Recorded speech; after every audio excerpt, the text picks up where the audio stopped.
bosses! Yeah! Alright, so... what do we do? We're pirates! Okay, guys, welcome to the final session of our Star Wars game, Hard Times and Empty Wallets. To short recap of the whole campaign, as short as it was. For various reasons, each of you have your own reason for this.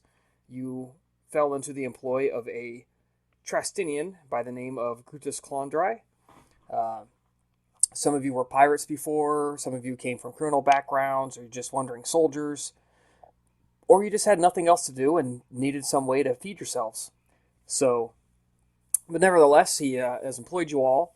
You've been on several adventures for him, smuggling various odds and ends. You have been responsible for kidnapping several people for him, obtaining a number of computer codes, a number of droids for him. You sold him a holocron that you found by accident. In the last session, in a first ever, the whole time we've been playing together, a stealth mission went perfectly, and you planted 3 bombs on a rival crime lord.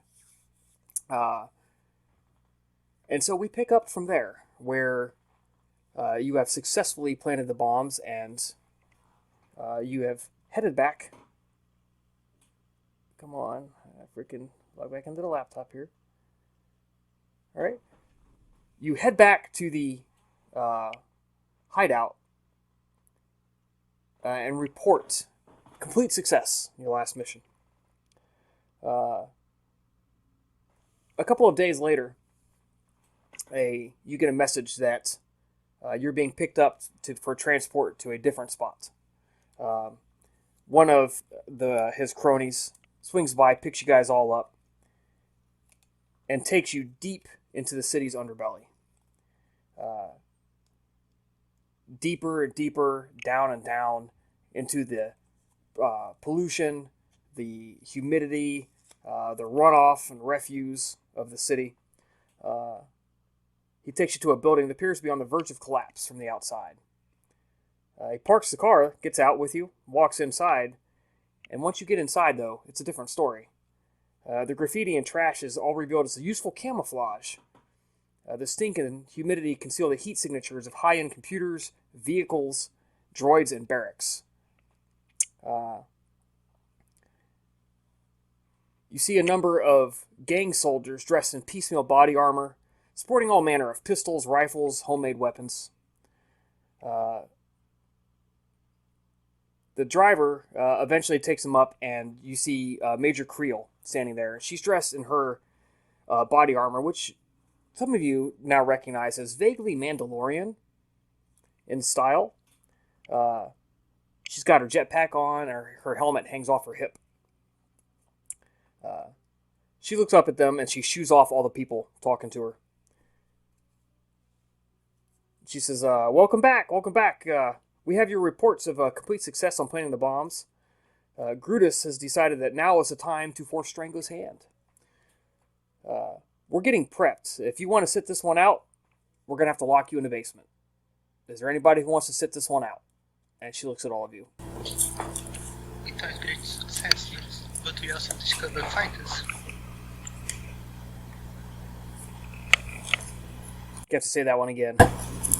We also discover fighters in the warehouse. She says, yep, we did. We've got your report. And the boss is going to explain his whole plan in a little bit. But first we need to make sure none of it leaks out. So, is there anybody here just planning to sit out the final assault? In for a penny, in for a pound. Yes, don't wait. Let's get it over with.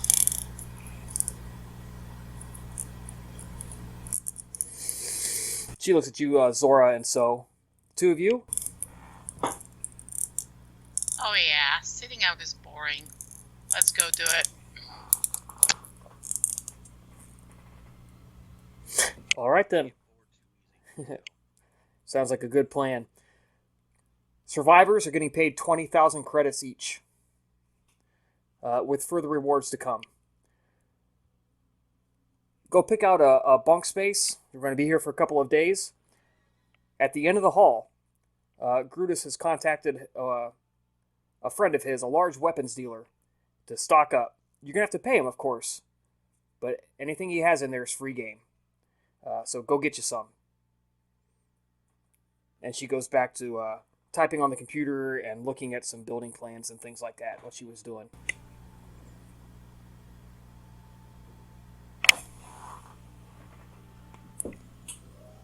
So, what do you guys want to do?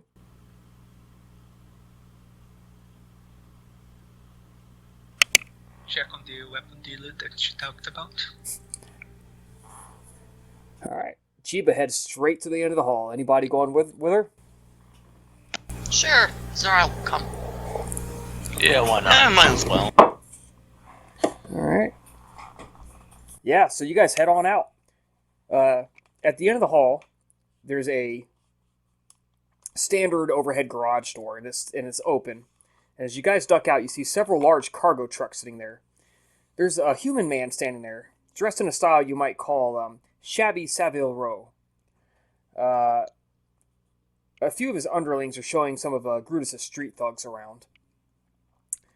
They've got some better quality blaster pistols in the trucks.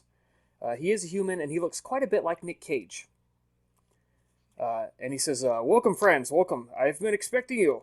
I am Yuri. Allow me to take you around. And he walks over and says, Here, in this truck. You see, I have procured some excellent clone trooper armor. Never used. The seal around the helmets here has never been broken. And he takes one of the small crates out and he just kind of tosses it to sew. Over here, I have ballistic shields, only 4 remaining. I have some Celestian-made armor for the smaller among you. I have some few styles of grenades, blaster rifles, batons, other such equipment. What do you desire? What can I show you?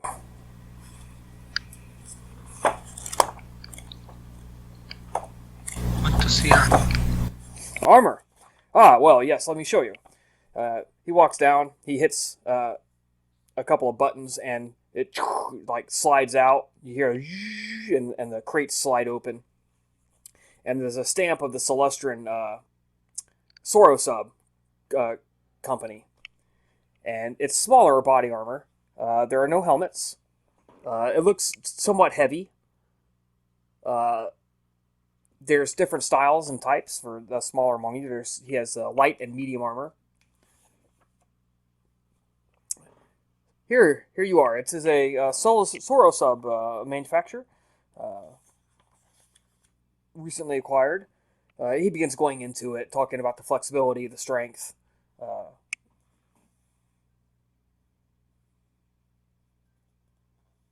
The cost is 4,500 credits for a complete set, but there is no helmet. And we are getting paid 20,000 at the end of these days. I'm afraid I did not work on credit, as there is no guarantee you will survive.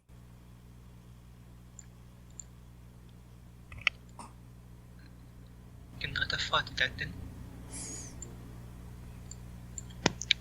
Wait a minute. Well, how much did you say the armor would cost again? It is only 4,500, which is a steep discount. Ah, okay. Well, I am willing to purchase that armor for my little friend over here.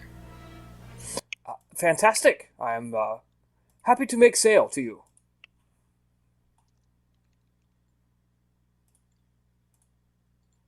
Thank you for the discount. He takes it out.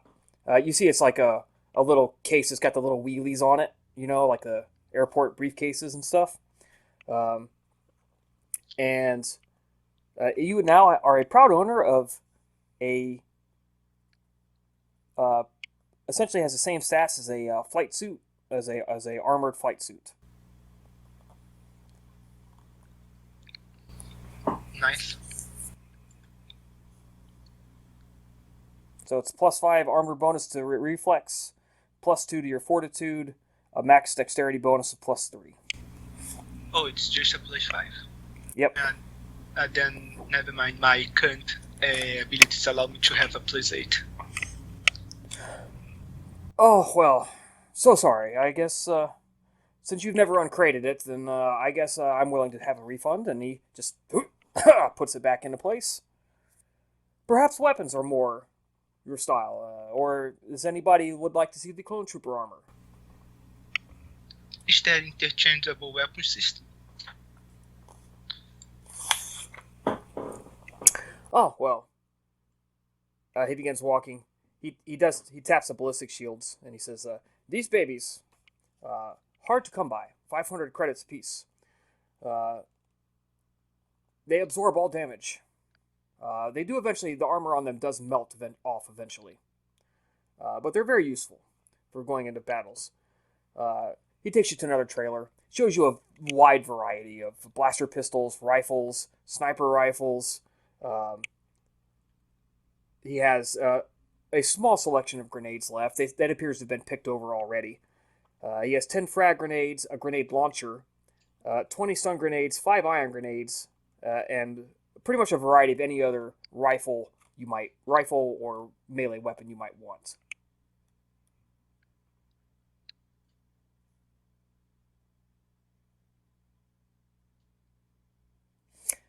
He does also have a missile launcher.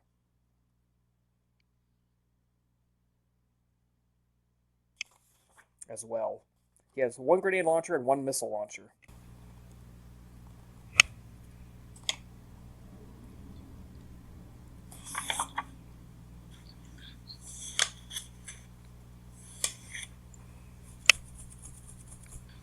The grenade launcher would count as a heavy weapon, yes? It is a medium-heavy weapon.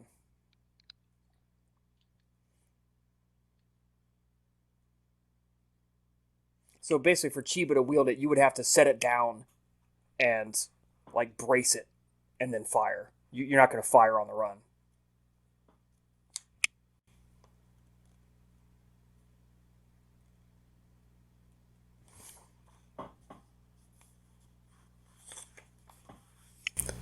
And as he takes you through, he is, of course, talking about he avoids talking about the provenance of the weapons, but he does, talk up, their reliability and how well they function and their ranges and everything like that.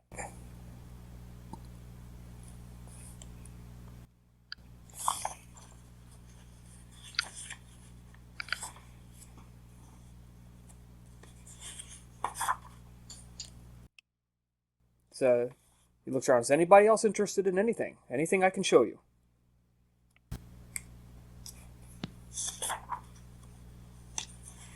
Yeah, actually, I am interested in one of your stormtrooper armors. Excellent. Clone Trooper armors. Yes, slightly older. Not as the latest make and manufacturer, but it does have pretty much all the same capabilities. They are somewhat older, not quite as new as the latest Stormtrooper models. They do have a slight discount. 6,500 credits. And do they come with helmets? Yes, they do. Everything is integrated. Okay. He kind of professionally prizes your foreman figure. Yes, I do believe these will fit you with minimal modifications. Unfortunately, Chiba or the other small furry creature with you, not suitable, but this should fit you well.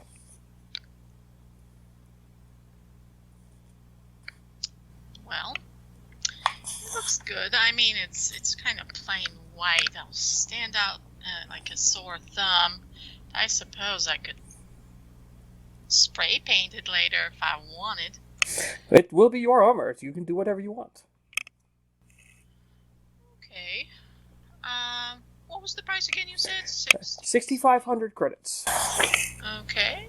Let's see. She tries to haggle him down to 6,000. Can I roll anything for that? Persuasion. Well, he looks. It is already at the discounts. But I recognize your species.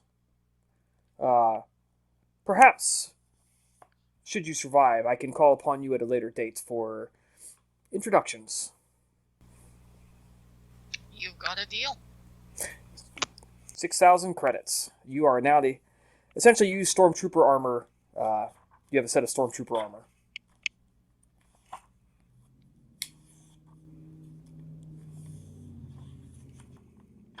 We are close enough in time. I don't really see. Not going to call any difference between Clone Trooper and Stormtrooper. Just they look a little different. Now, could I also bother you to get a weapon to match this fine armor? Oh, well, I have a wide variety of blaster rifles and carbines, pistols, stun batons. What else would you like? Well, I'm actually pretty good with smaller things, you could say, like blaster pistols and such. Would you have something in that category, but something that packs a decent punch?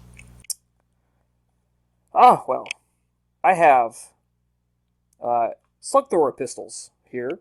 I have a blaster pistol and a sporting blaster pistol. You notice the sporting blaster pistols, he doesn't have very many of them. It just appears they're not a popular thing. I have various makes and manufacturers. I also have this heavy blaster pistol. Not very many of Grutus's crew are taken most of them, but I do have a couple left. Hey, I would like to look at one of those, the heavy blaster pistol. If you please. Yeah, he pulls it out, make sure there's no power cell in it, hands it over.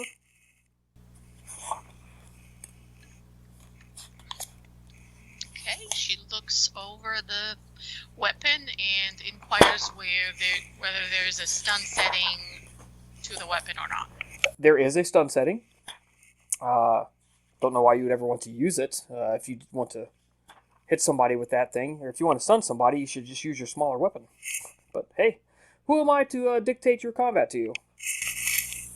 Well, you know, sometimes some of my crew members here, they talk too much, you know? I'm sure you can see my point. Anyway, I'll take one of those, please. How much would that be? Well, 1,500 credits. You got it. She's happy with that price. Yeah.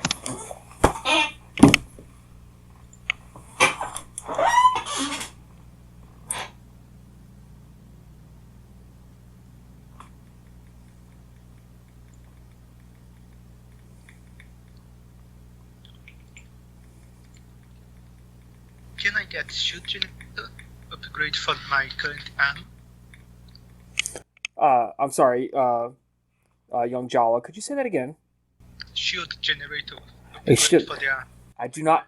I'm afraid I do not have shield generators. However, the ballistic shields are 500 credits apiece. It is very good at reflecting back small arms fire and such things. It's only large blasts that seem to damage it. How do they work?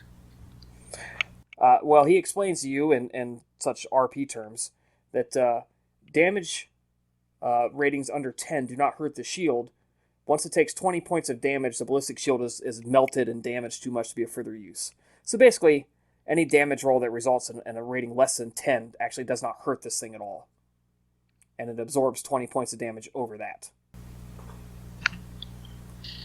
But like, is it something that requires a free hand to use, or is it something that just forms around the character? No, you would essentially, it's a shield. It's a riot shield, basically. Alright, shield. Yeah. Could I use it like a pavis under the rifle?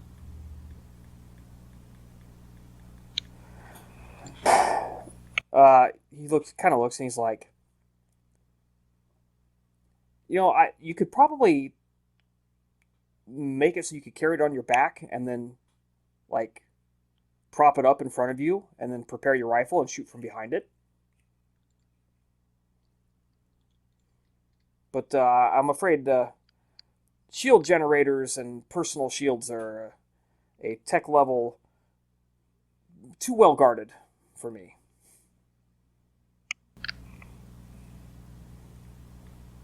His ballistic shield.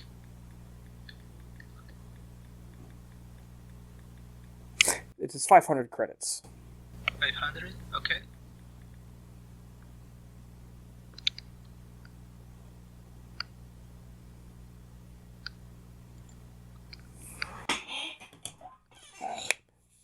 He hands one over to you. It's pretty light. It feels like it shouldn't reflect that much damage, but the ceramics and the plasteel material inside of it will do a pretty good job protecting you for a little bit, anyways.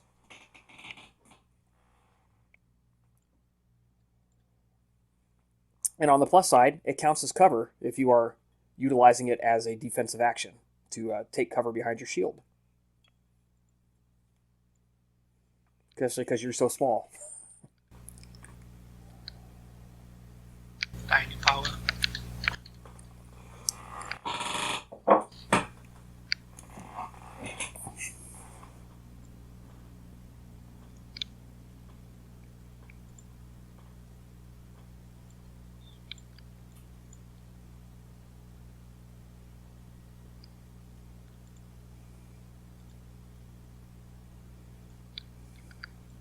And could I get a bipod? A bipod, yes, we do have bipods. He just walks over and pulls one out of weapon accessories, basically. I do not know how much that would cost. Let's see if we can take a guess. So 200 credits then. He's charging. I'll take it. I also like to take a double trigger. Okay, we can do that as well.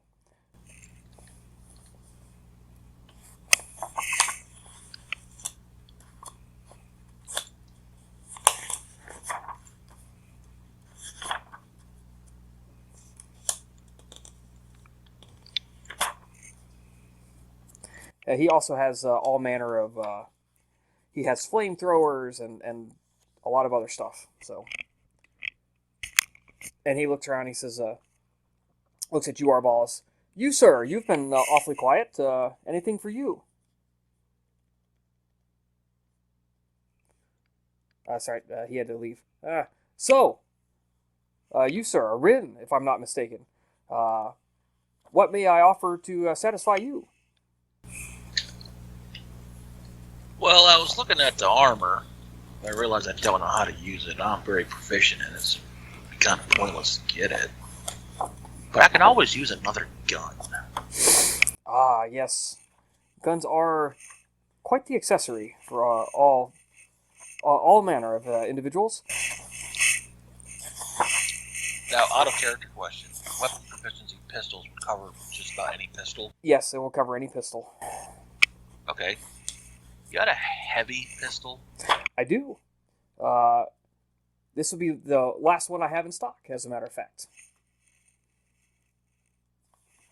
After your friend Zora there bought hers, you are now the proud owner of... For a mere 1,500 credits, you may have the Soro Sub heavy blaster pistol. Alright, I'll take it.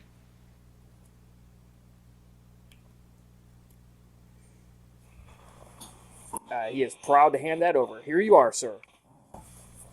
And where can I find the stats for it? It is on page 126 of the book.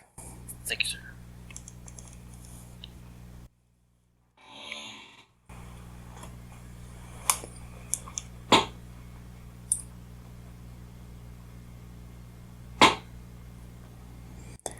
So yeah, the bipod would be 200 and a double trigger is 1,600.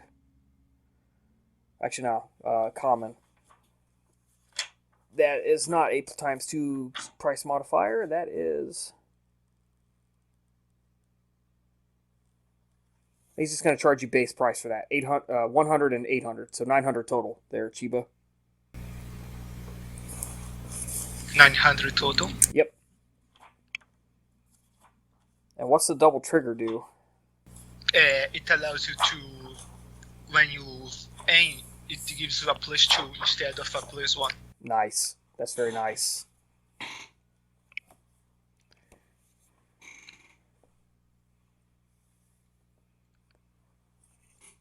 Yeah.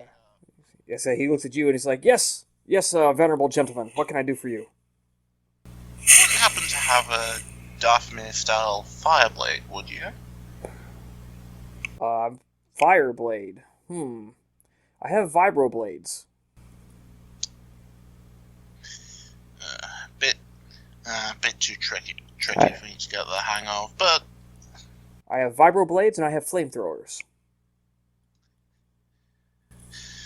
I'm gonna have to pass, but thank you for indulging my curiosity.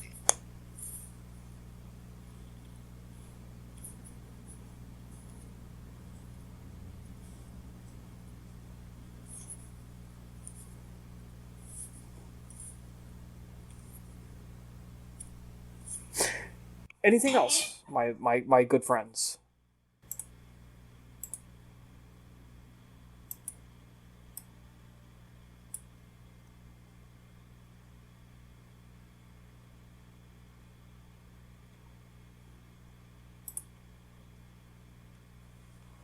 Carrying a large weapon like a sniper rifle that you require me to brace, yes? Yes, a sniper rifle would require a setup of some kind, like the bipod.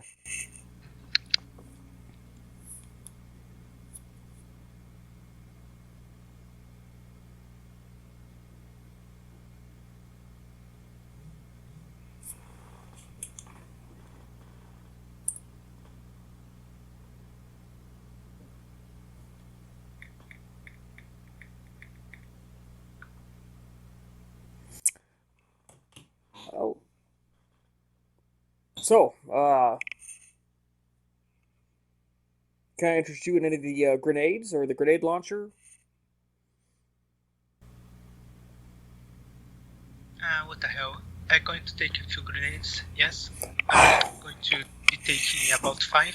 Phenomenal, my friends. I have some fragmentation grenades, stun grenades, and ion grenades remaining. 5 frag grenades. 5 fragmentation grenades. A man of style, a creature of style and sophistication, I see.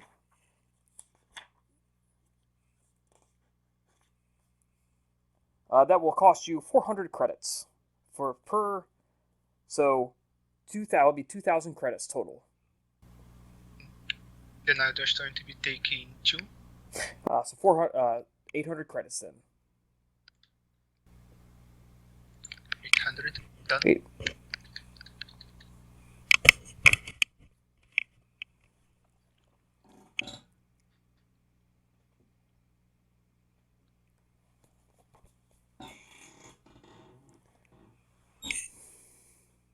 He kind of looks around. Anything else, my friends? Anything else?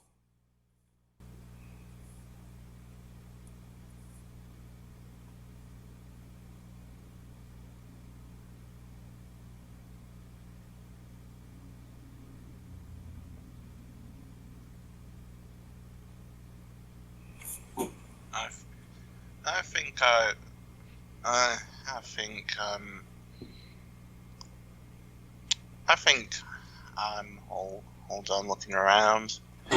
Not much that happens to be both of interest and in my price range, sadly, but it is what it is.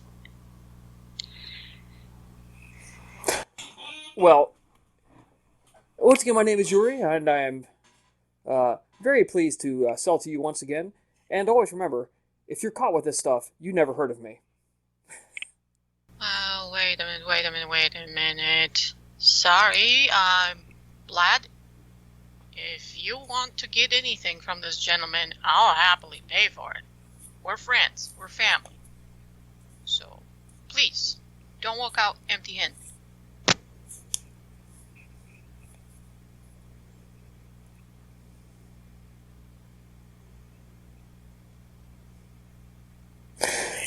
Well, sir, for you, let me recommend...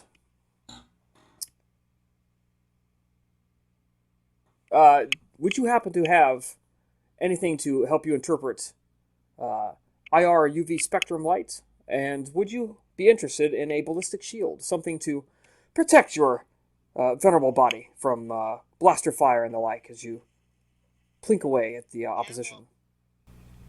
You know what? Yeah, that might be useful, Vlad says, thinking back to all the times he's been near being destroyed. Yes, well, the ballistic shield is a mere 500 credits.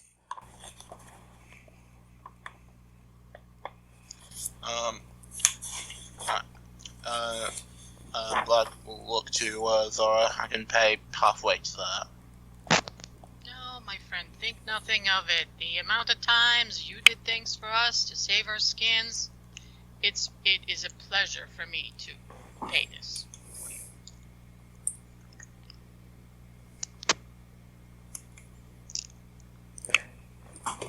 All right. Did you catch how that ballistic shield works then, Vlad? No, could you Right. repeat it real quick? It ignores any damage that does less than 10. And once it has taken 20 total points of damage, it's becomes useless. Okay. You know what? I'm gonna get 1-2 for myself again. A very great pleasure to sell this to you, my friend. And that's a mere 500 credits.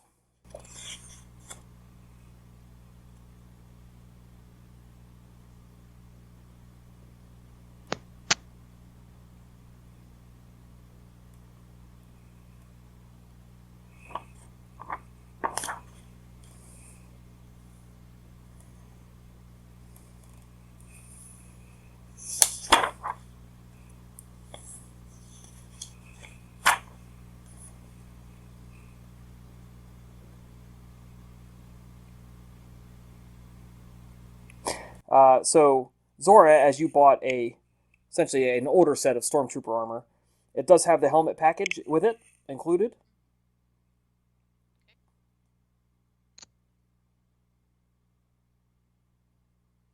So you get low light vision and +2 equipment bonus on perception checks. One last thing to ask about. You happen to have any disruptor pistols? Disruptor pistols, like ionic pistols? Not quite. Out of character disruptors are basically, let me copy paste the page. Link. He will have some. I just need to know exactly what it does and the price so I can tell you how much.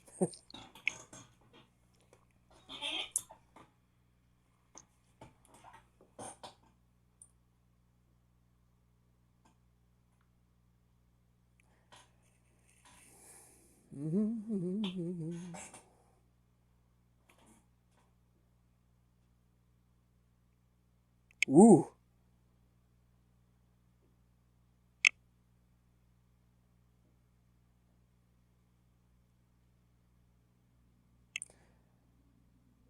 My friend's, he opens it up. A weapon of brutality, but efficiency. 4,500 credits. Zora, if you will. Absolutely. Thank you. You now have a disruptor pistol.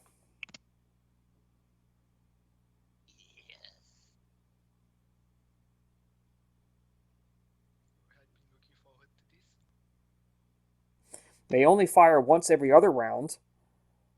Only shoots once per round. Nothing can circumvent that. After 10 shots, power pack must be recharged. Does 3d6 damage and completely obliterates anything it hits. Treats all targets as if their damage threshold was 5 points lower than it actually is. That's one hell of a weapon. Yep.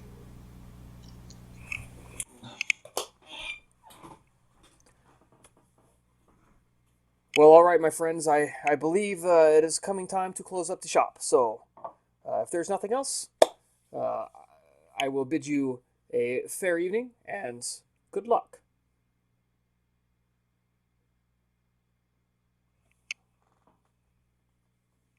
You guys are escorted out back into the building. You see the trucks are beginning to close up as the last late shoppers are essentially kicked out and told either pay up or get the fuck out. And the window browsers are all getting chucked out of the trucks, and they're getting shut down and getting ready to pack up and leave.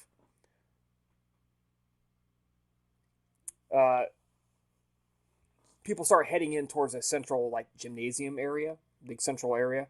A couple of guys stop in and say, "Hey, Brutus just summoned us all. He wants to talk to everybody."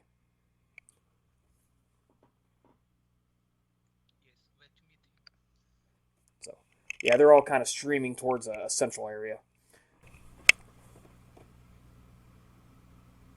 No sense keeping the boss man waiting.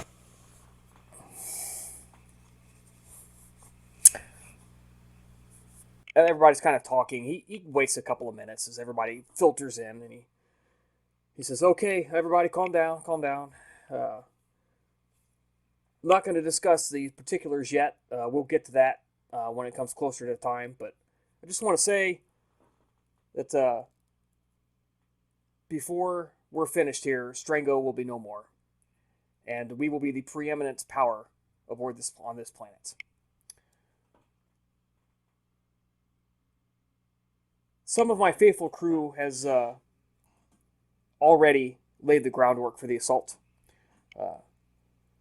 The key to this is going to be the timing, and when his personal ships leave the atmosphere and the bombs that were placed aboard them go off, that will be our key to go. So, I urge you all, relax, get some sleep, eat well, get to know your fellow gang members as your fellow crew members.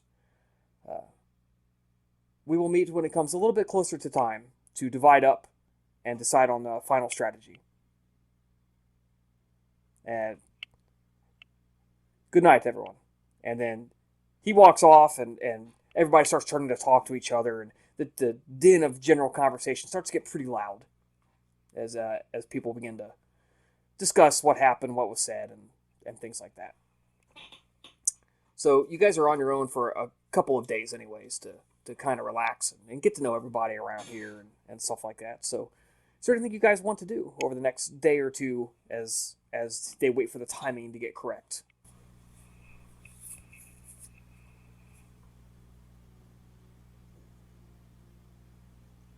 If anyone wants and has the credits for it, I can potentially modify some equipment. It needs to be either 1,000 credits or 10% of the base cost, whichever is higher.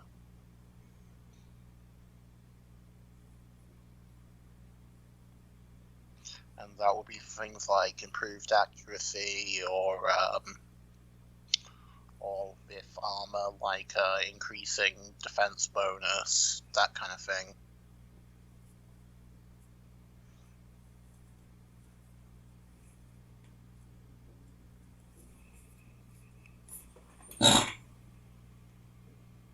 No takers? Fair enough.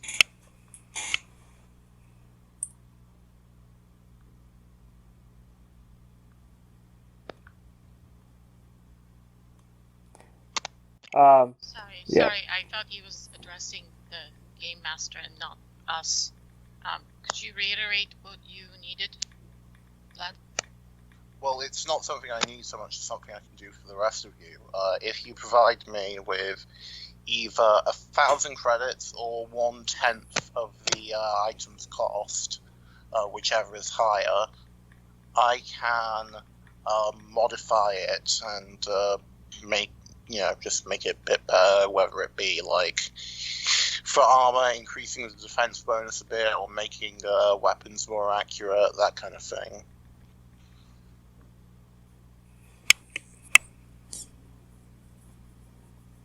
Okay, I'd be interested in making that blaster that Zora just acquired a little bit more accurate than it is.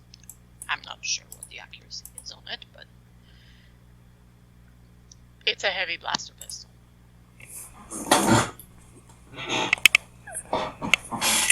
Yeah, I believe essentially you either give her a bonus, like you essentially give her the feat for point blank shot if she doesn't have it already, is how that works, I believe. She he doesn't? It just says for improving accuracy, the weapon gains a +1 equipment bonus on attack rolls. Oh, well, there you go. That is a phenomenal bonus. I do. You So I do need to. say you probably should have to make a roll. Yep. Yeah. Is it general mechanics or a technology check? Mechanics.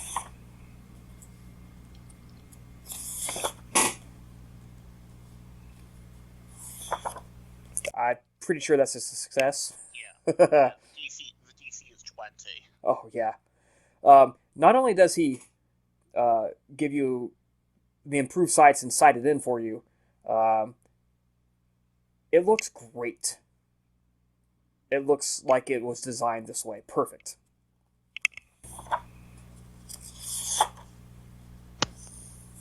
Thank you very much, Bob. She gives him the 1,000 credits. Yeah, and some of that goes towards let's say 30% of that goes towards materials and gas for the welder and stuff like that. So you get 700 in your pocket. Okay. Can he do the same thing for my new heavy blaster? Yes, you can. You have plenty of time.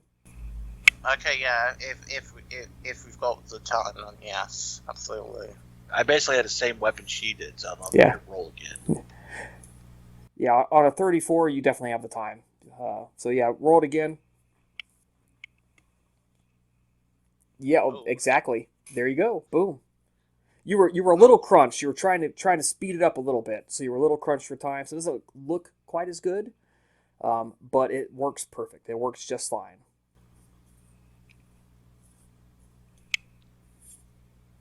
So on the entry for the blaster pistol where it says Dex mod, just that miscellaneous, just put a 1. Yep, on the miscellaneous, you now get a 1. Copy that.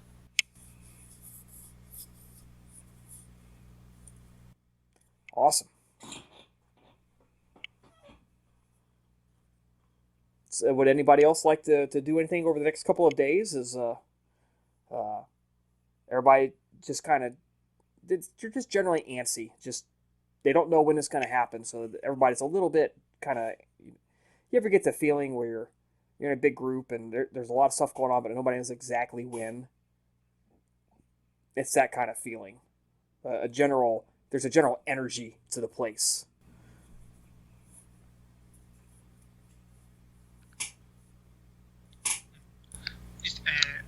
From what I understood, we are going to be taking part of this attack alongside others, yes? Yes. She will try to get to know who she's going to be working with. Nobody seems to know exactly. So Chiba, you kind of work the crowd a lot, just getting to know like the more charismatic, who might be group leaders and things like that. For sure, you know that Major Creel is going to be leading some of this, anyways.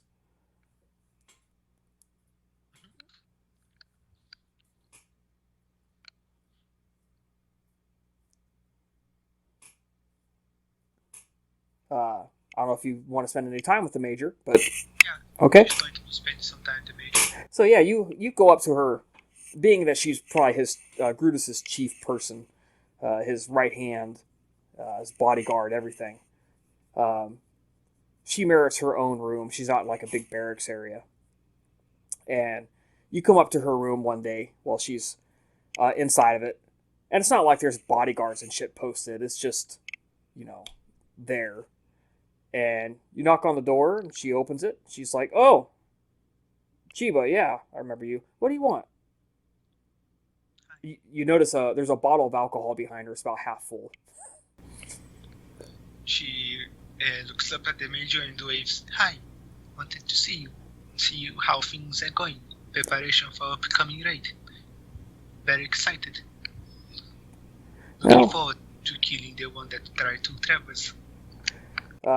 She invites you in, closes the door. She sits down. There's a round table, little round, like ceramic top table. And she sits down in a chair and she gestures at another one. And this is all like scavenged stuff. It doesn't really match. So you kind of climb up into it. And you notice she's got a large rifle propped up on the wall.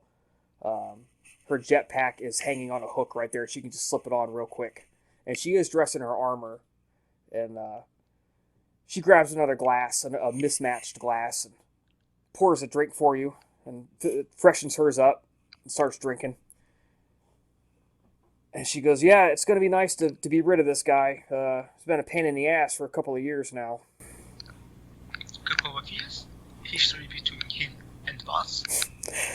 Yeah, so Strango showed up a couple of years ago, wanting to make his own mark away from his family, I guess. At least that's what we've been able to gather from the agents we've captured. And he started trying to get in on some hunting, the hunting rights and poaching, things like that. Didn't work out for him so much. He made a little progress, but a couple of the other wealthy put a stop to that. He seems to have really hit his stride, though, with some of the recent troubles. He managed to worm into the customs, import-export stuff. That's where you guys came into play with those bombs. Once it becomes clear that his own ships aren't secure, a number of people will think 3 or 4 times before they do business with him. And what about the plan for the fighters? Well, if you promise not to let it get out, you remember the crew that you guys went out and recruited for Brutus, and he spent a couple of weeks trying to sweet talk them? They're going to be the answer. Nice. Looking forward to working with them again. She freshens up your drink again as you guys continue to converse. She's pleasantly, mildly drunk. She's got the bloodshot eyes and the facial expression of somebody who's drinks a lot. You know, she's got the broken blood vessels and stuff. This seems to be like a normal state for her. Is this level of inebriation is like the normal level for her. She got a nose that she can use to lead a sleigh. Yeah, pretty much. Chiba's going to be trying to match her drinking. Yeah, you're getting drunk pretty quick, but she's not drinking to pass out. She's just kind of drinking to keep the buzz going, so it's not that bad. It's not to realize that her body cannot handle as much alcohol. Yeah, it gets you to her level pretty quick as you start exchanging stories, and she tells you about a couple of raids that she had to do on Strango's warehouses, and how they kidnapped a couple of people and tortured them. Strango was not a nice hut. They very definitely has been bad for business here on Trastine. She's going to be asking her about what she did before joining up with the boss. Oh, well, I worked for the Galactic, as in the Galactic Army. I was actually a major in the Republic forces. Led a commando team, striking out against the Separatists. I worked a little bit with a couple of the Jedi. Not too much, though. There wasn't very many of them to go around. It's a big galaxy and a lot of fighting. But yeah, mostly it was strategic raids, what you might call insurgent tactics. A lot of ship raids, a lot of depot strikes, things like that. Most of the crew with me, they were with me at the end. We've been through a lot of shit.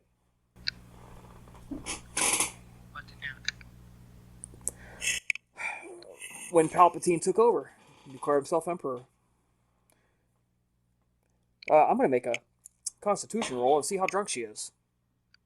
She might be drunk enough to start expressing some thoughts she probably shouldn't.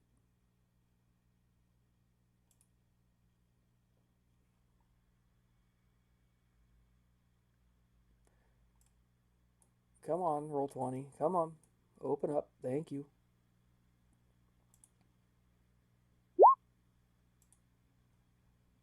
$23. Not that drunk. Yeah, she just kind of smiles. She says, yeah, when Palpatine declared the First Galactic Empire, we knew it wasn't long, and we got out of town. We got out of there.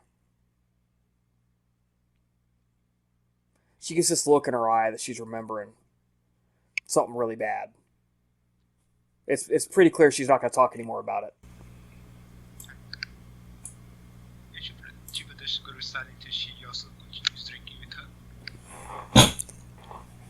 She gets pretty quiet. Just kind of remembering the good times and the bad. She talks a little bit about a couple of the raids that she went on, some funny stories, just being in the military, group bonding shit, stupid pranks and funny events, and just the kind of general conversation that two strong people, just go on. That it, in a way, it reminds you a lot of your own family and your own clan, and how close you grew together in the days before your accidental exile.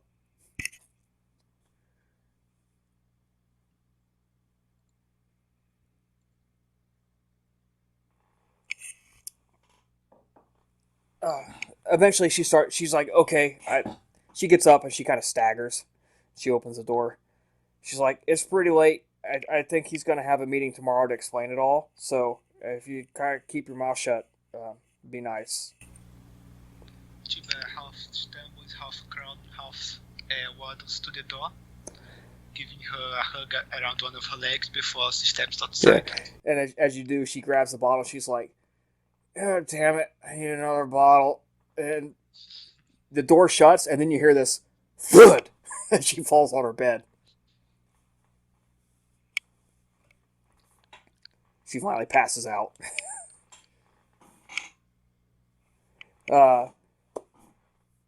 Zora, So, Arvalis, anything you'd like to do?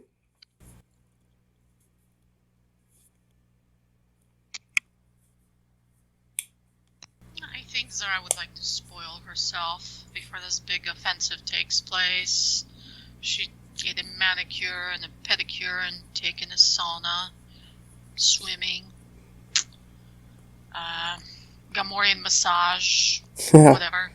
Yeah. Yeah, you go book yourself a little spa day. Like, nobody stops you. You go out and treat yourself real nice. You head up to a luxurious resort, and you book yourself a long spa day at the resort. You come by the time it's done, you come back. You've got a really nice fluffy robe, a glow about you of relaxation. All this tension of the last few weeks is just gone. You've got a souvenir goodie bag with some chocolate and a bottle of water in it. Yeah, you come back in just feeling fine. Nice and relaxed.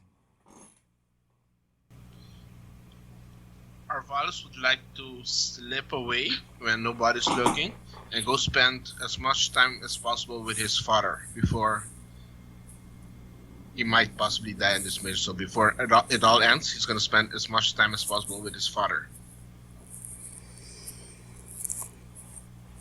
His old pirate captain father? Yes. Yeah, I forget what I had him doing. What was he doing?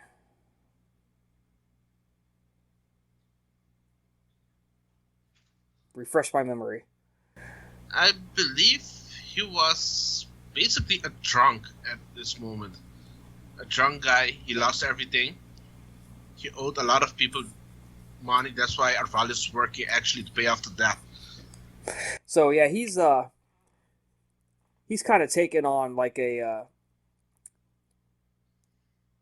what we might in the States consider like a domestic trucker, or like a coast to coast trucker role, where he's just an honest transporter of goods and just flies stuff around. Super boring job for him. He hates every minute of it, but he's got to do it because if he were to do anything more attention grabbing, somebody he doesn't want to see it would definitely see it. And every time he's in Trastine, he stops by, and he's happens to be in like a dive bar or somewhere. You take the intercrustal tube train to go see him at the starport that he's at, and just you guys get caught up and talk about the good times of the past and share a few funny stories. And he doesn't have a lot of money. He's got a couple hundred credits to his name, but he offers it to you if it'll help you, pull through what you're doing. I decline the payment. You have given me enough there. Don't need that.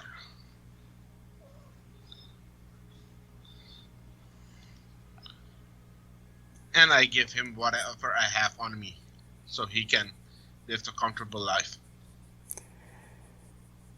Besides, the payout is great. Yeah.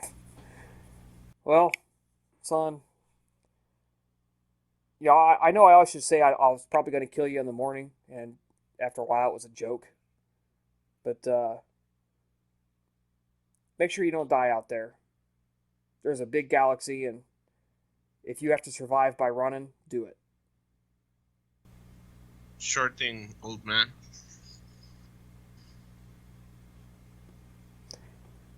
He gives you a hug, he kisses you on the cheek, and sends you on your way after a day just, going over old pictures and reminiscing. And he's got a tear in his eye as you depart because he thinks he might never see you again.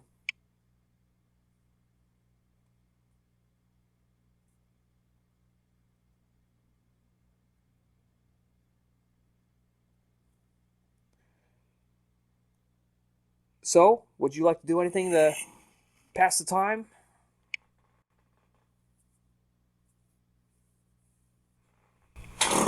Not really. I would get to know my new weapon.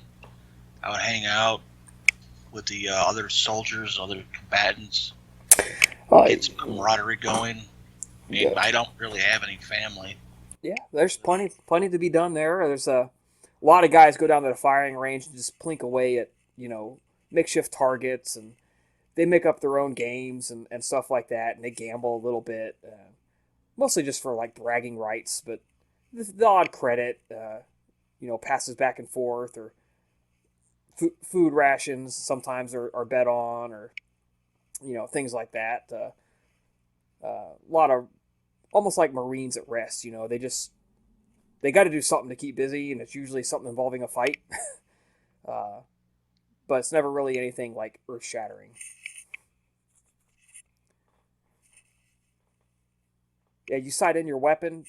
Blad did a really good job. Pretty happy with it. You test a few things out. Okay. All right. So eventually, a couple of days go by, and Grutus calls for everybody to come back to the war room. And as you all gather in, he says, he's standing there. You see there's TV screens, big screens all around the sides of the room to give everybody an idea of what is going on here.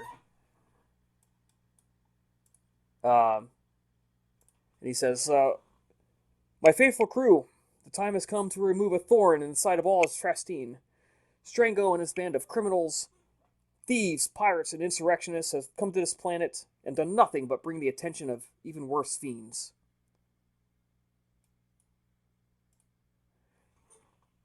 They have hurt us all in some way, and it's time to put an end to him. Some members of my crew have already laid the groundwork. It's up to us to finish him off and take back our city and our planet from his corrupt slug hands. I have friends who have let me know that Strango's ships will leave his dock tonight. that will be the signal for us to attack. He has fortified himself in a strong tower with multiple defenses. We have the option of approaching in one of 3 ways. I will take volunteers for each method of infiltration. Option 1, we have a fleet of air speeders hidden outside to approach by air. This will surely provoke him into unleashing his atmospheric fighters, but we too have fighters on our side. I have secured the agreement of the Jawa frigate to support our efforts, and their fighter squads lie in wait for our signal to unleash hell. Option 2, a street-level approach. Most of the droid forces that I have will be here. Major Creel, you will be heading up the assault from this vector on the streets. And for option 3, we will be approaching underground. I will be leading this force. Those of you who are brave enough to come with me, we have no map and no blueprints.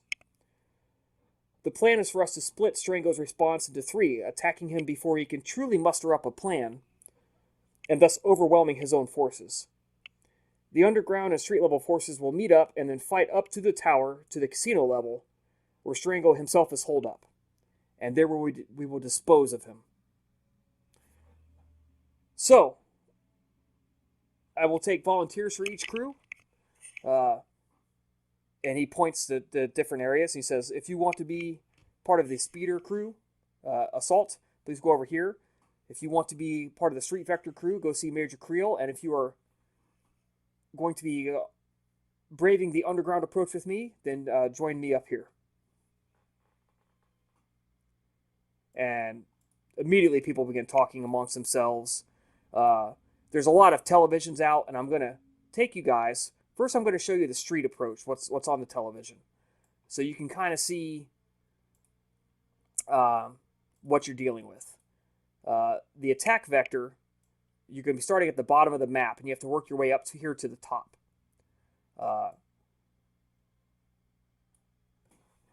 They're pretty certain that there's going to be some anti-aircraft defenses set up in addition to the fighters that are going to have to be dealt with. The speeders are 2-person speeders, and they've been modified to allow you to stay a little bit higher in the air than you otherwise would be able to do. Does anybody want to ask any questions or have anything that they want to say about the aerial approach, whether they want to do it or not?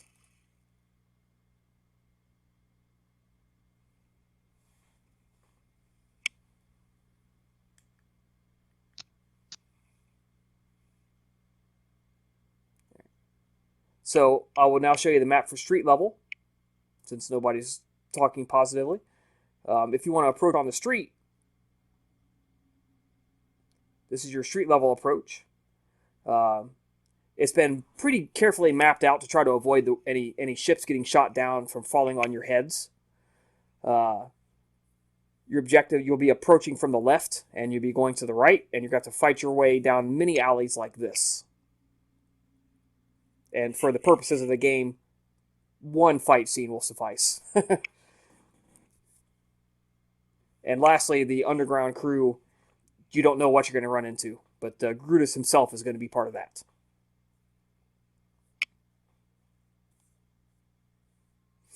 So go ahead and discuss among yourselves which force you'd like to be part of. I like ground option, yes. To bring looks tight alleyways, bring in droid in front, and to take initial shots and blast off enemies in tight alleyways.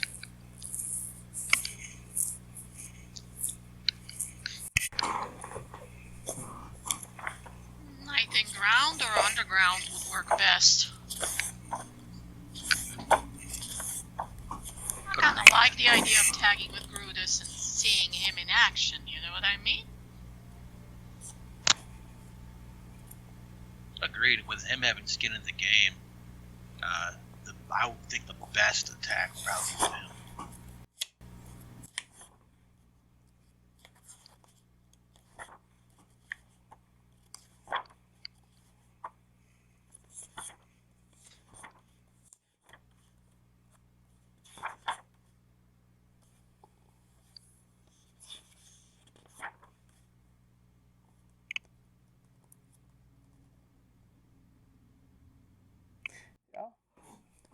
Yeah, there's a lot of people. There are several people headed his way. You see that.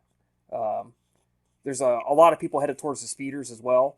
Not too many are headed toward Major Creel, but she does have her crew of her own people with her already.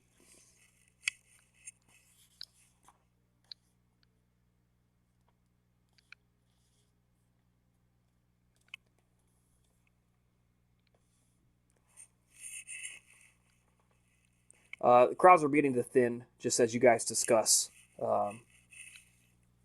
So the people who are left are starting to look around like, well, who hasn't chosen yet? And they're starting to look at the size of the crew that are working and things like that. So looks like Brutus's has the least, just because it's going to be pretty dangerous. But there's some pretty tough guys with them. They look pretty tough. So the time you spent with them, they're pretty good shots.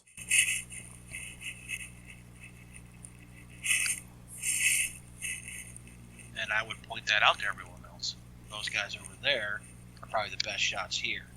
And they're going with underground? Yes. I think we should go there.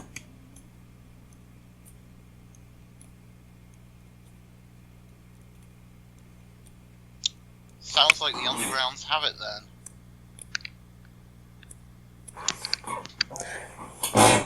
All right, so you guys join up with Brutus. And he says, all right, looks like everybody's decided. Go get your gear. And he tells you guys where to meet. He goes, I'll see you guys there in 20.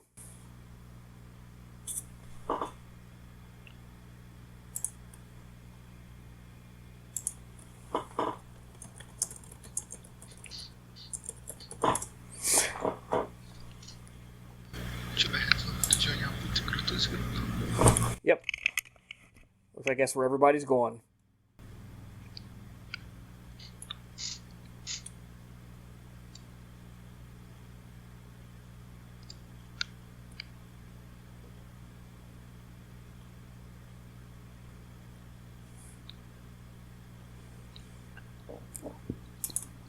So, about 20 minutes later, you guys are gathering in a couple of vans, trucks, cargo, haulers, things like that.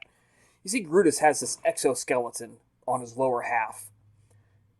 He's got a big vibroax, and attached to this exoskeleton looks like a couple canisters of ammo and a projectile machine gun of some kind.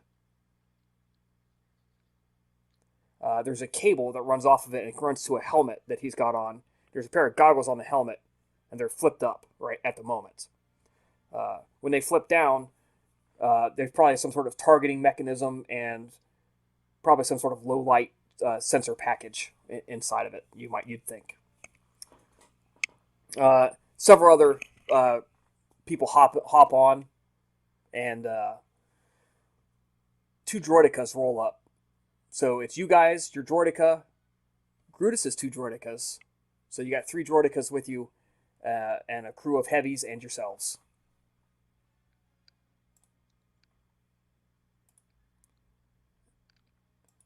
They roll down.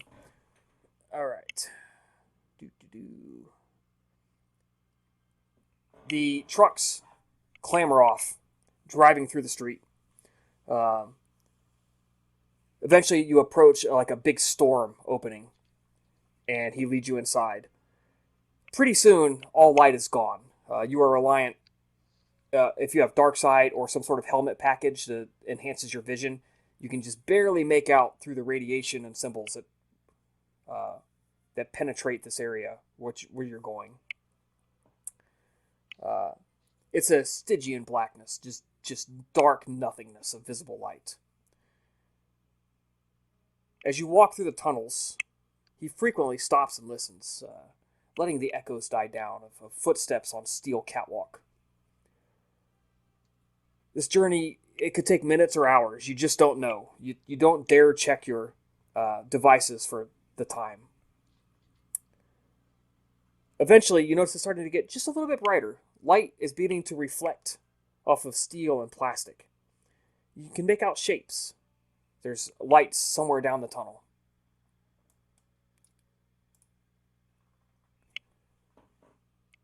Grutus holds up a stop signal and allows the droidicas to tumble in front. You see ahead of you a big blast door.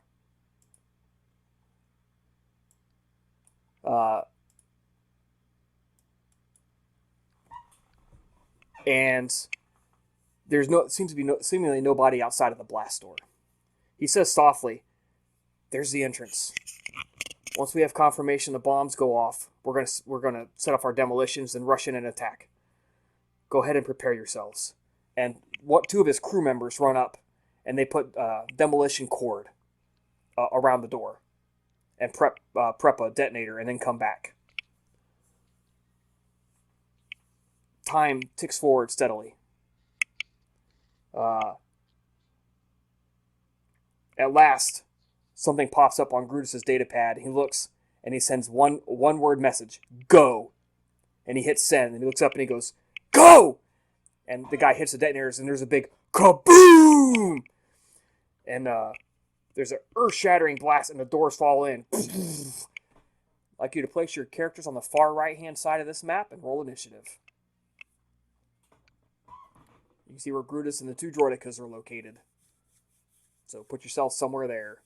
And there's this wall between the two of us, yes? The two droidicas. Yes, that's like a hall. There's a steel divider wall. So it's divided into two hallways. And you see a crate in front. And as you guys rush through the smoke, there's a billowing atmosphere. And immediately you see people pop up and begin firing at you. Now, I've made these people bigger so we can see them easier. But they are normal-sized adversaries.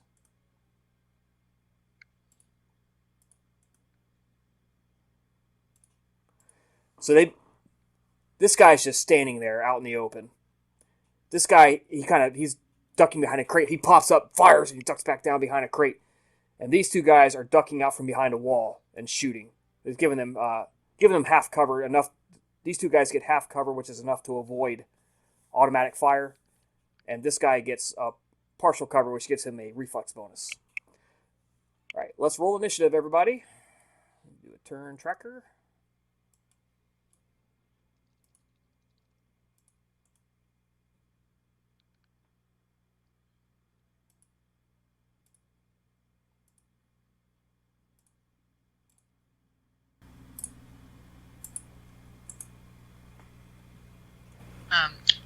Between this moment and the last session, we recover all our HP and the force points, yes? Yes.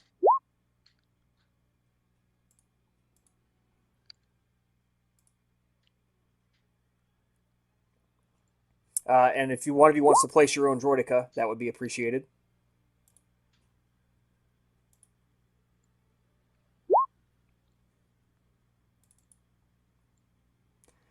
And I'm going to use your droidica as the...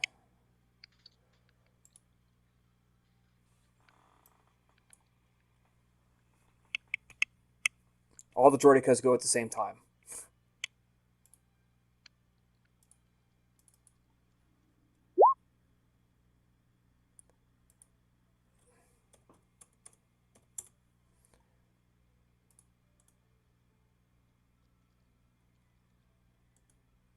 Add turn.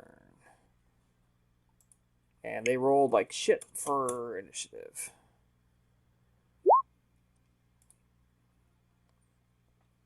Alright, so... Is Zora's on here yet? 7.03.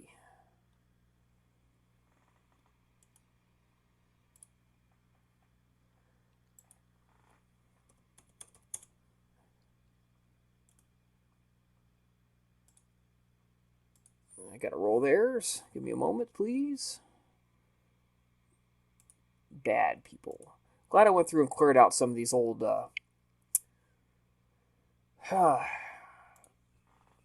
old character sheets, and it's a little bit faster to be going through them this way.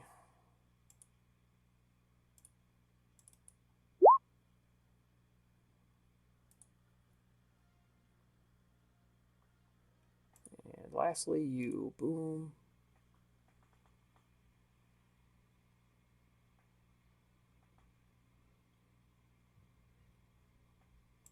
That's you. Okay, and come on, character sheet. Do. Initiative.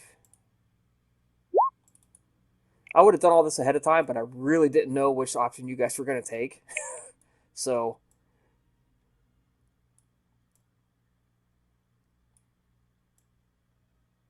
that makes it a little bit easier. Okay, I think that's everybody.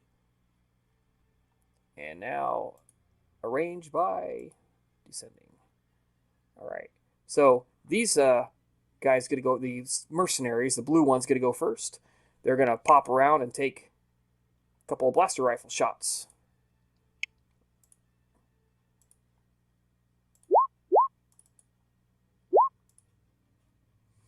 All right, the first guy here on the left leans around, shoots at the first person in line, which happens to be a shielded droideka. Hits it for 22 damage.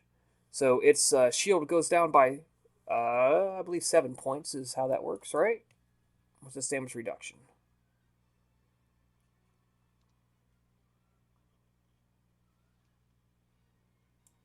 Yeah, it goes down by, I believe, 12 points. So I need some notebook paper. Or actually, it goes down by whatever it's over the shield rating, if I remember correctly. Somebody correct me if I'm wrong, please. Say. I believe you're right. So it now has a shield rating of 17 out of 21. I don't want to use that pencil. There we go. All right.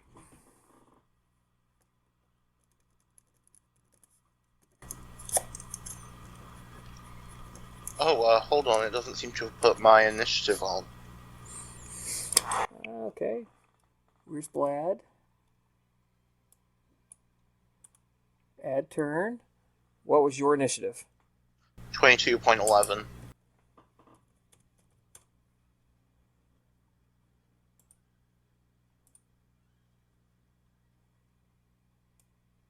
All right. This guy ducks out and he shoots randomly. So I'm going to roll 1 to 3 to see, since it's 1, 2, 3 from left, from top to bottom.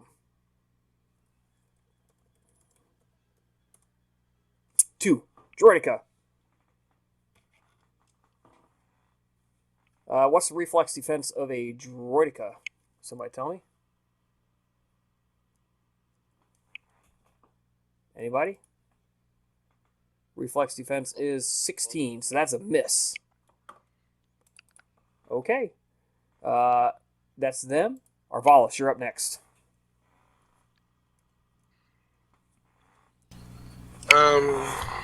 One question. I'm behind this crate. Does this have cover for me? It counts as partial cover if you duck down and use it as cover. Okay. It gives you a +2 to your reflex bonus. I'm gonna shoot at the big guy. It's a human or... It's a standard gang thug of some kind. He's got a blaster pistol in his hand. Okay. As long as it's not a machine, I'm gonna open fire on him. I'm gonna go all out. Blaster rifle and auto shot. Okay, go for it.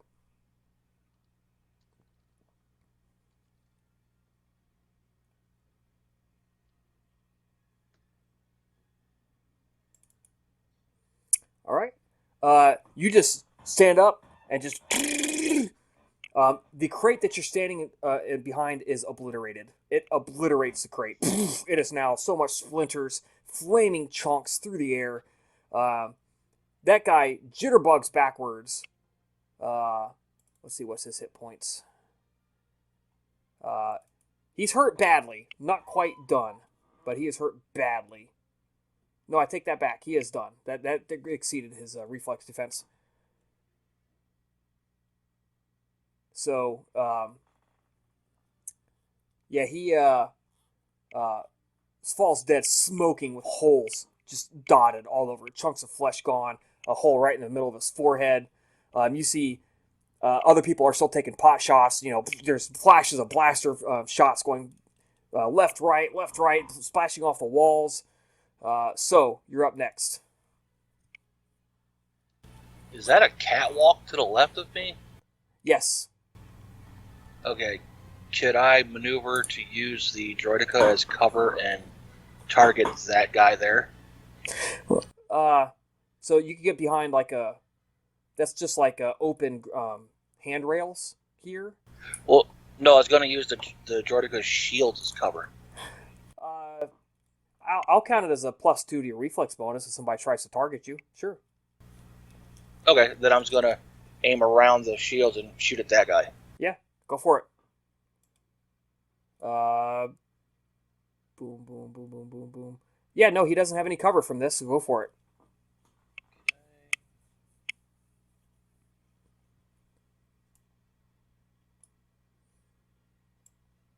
You have whatever movement you need for him to... All right. Critical roll. Outstanding. Your shot hits him and he gets rocked. You rock his shit. All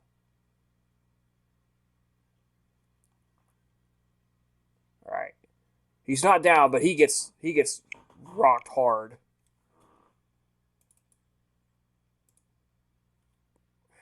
Come on. Give me that. Thank you. He's got 10 hit points left. All right. Onwards, Chiba.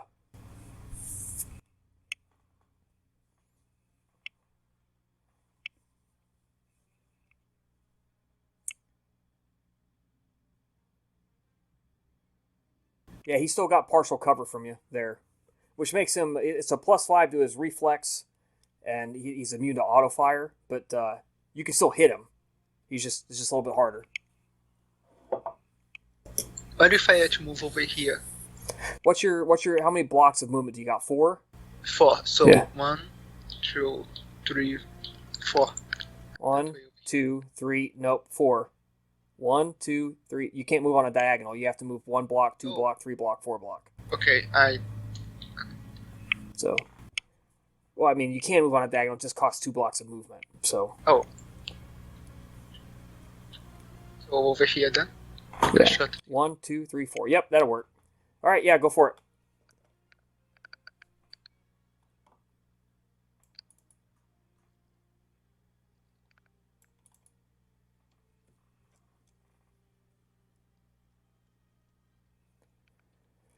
That still exceeds his reflex, and it's not a direct on dead shot, but he just kind of staggers backwards from getting blasted in the face, and he like staggers and blinks, and he kind of staggers out of cover, and your shot takes him in the chest, and he falls down dead. Boom. Nice. And that's going to be my turn. Yep.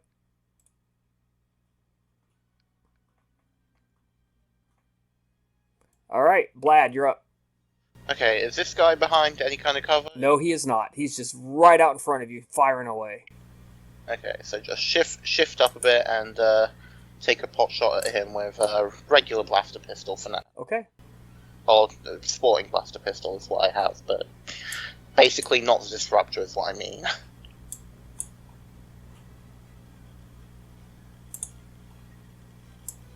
All right. That will hit him. And give me a moment. Come on, layer. Token. As you guys are penetrating a little bit deeper, you're starting to see more and more of these forces. Just kind of standing here.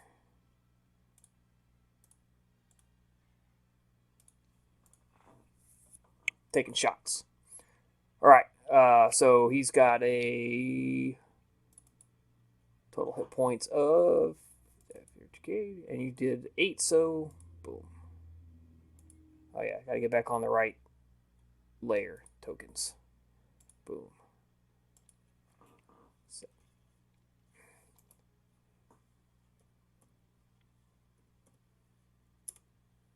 Okay. Brutus is up. He stands up and he uses attack commands. He directs directs the droideka to step forward on its turn. Essentially, what he does is the group for your next attack rolls are now all made at a +2 bonus, as he issues rapid-fire leadership commands. One of the noble talent trees, Zora. You kind of recognize that.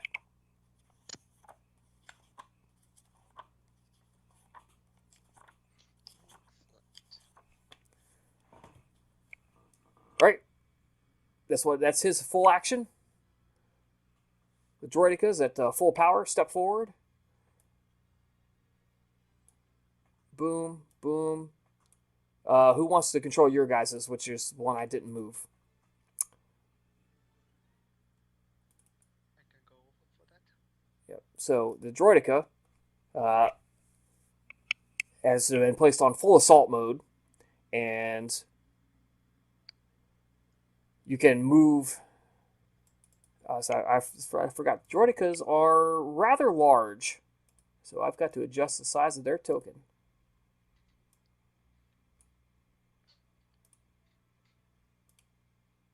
I forgot they were this large. So they actually are 2x2 squares, as opposed to the ones I enlarged just for sight.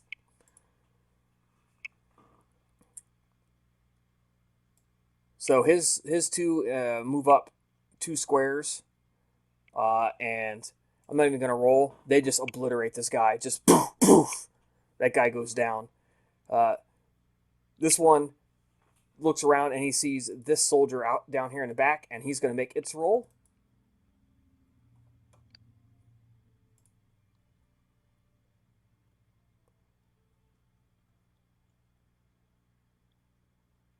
Makes 2 standard laser cannon attacks.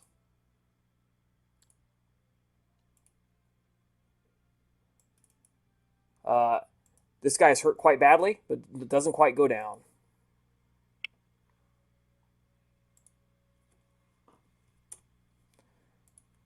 All right, who wants to roll for your guys' droid? Who wants to tell it what to do? If nobody volunteers, I'm going to tell Vlad to do it. Moving the droid. Yeah. Also moving forward through the squares. All right. And then open fire on this other guy over here. All right.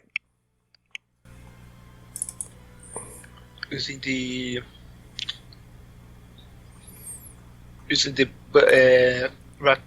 burst fire. Rapid shot. No, burst fire. All right.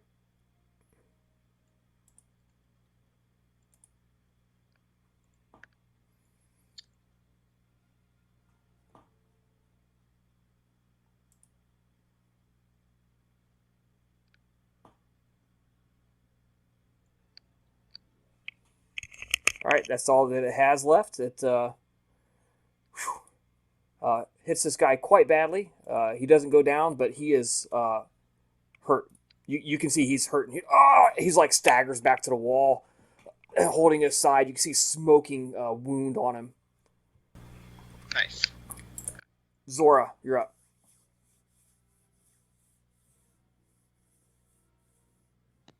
Or, yeah. Zora, you're last, and then we start back at the top. Yep.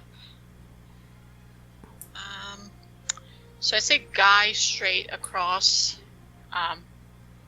from her that she can fire at. Now, can she go in between the droideka shields to fire a shot, or do I have to go beyond them? You can kind of lean like between them, and I'm sure you can find a crack in the shields to shoot from behind. I was hoping you'd say that. Okay, so she'll fire a kill bolt from her heavy blaster pistol. Okay, yeah, this is still point blank range, so yes, shoot at him.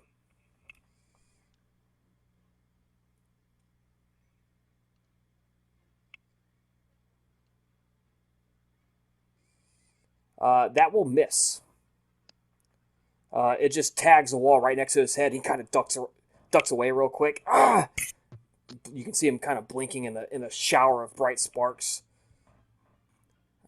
I accidentally deleted the 2, so these 3, 1, 2, 3, 4, 5 guys get to go next, and I should probably roll him as well. Now that he's getting to the point where he might join the combat. Roll 20, come on. Initiative.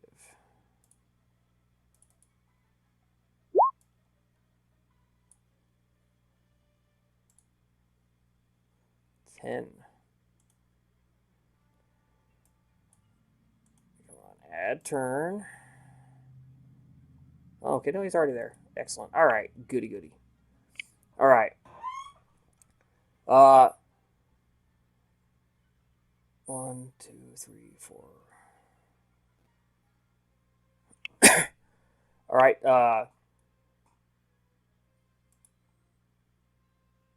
This, let's see. As these guys are trying to figure out what to do, this guy's going to roll a grenade, and 1, 2, 3. 3 of them are going to just set their blasters to rock and roll and let loose. So, thug. There we go. Mercenary.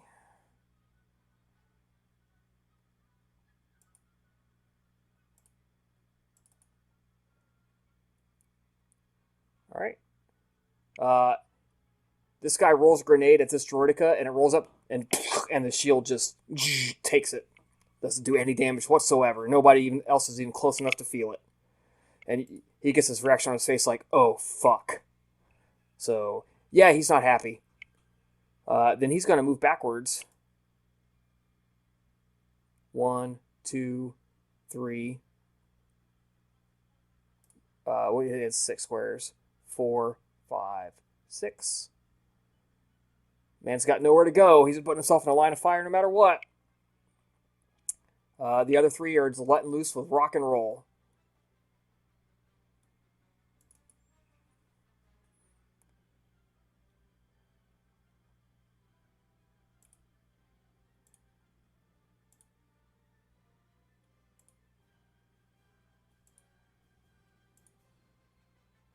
Somebody help me out. What's the reflex defense of a droideka?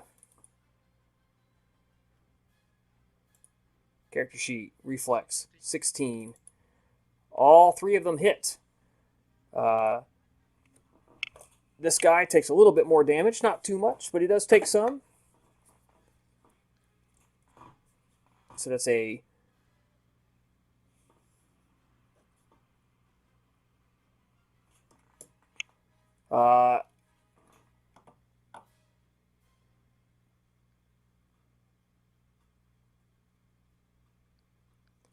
And Chiba, I would like you to roll me a dex. Just roll your dex.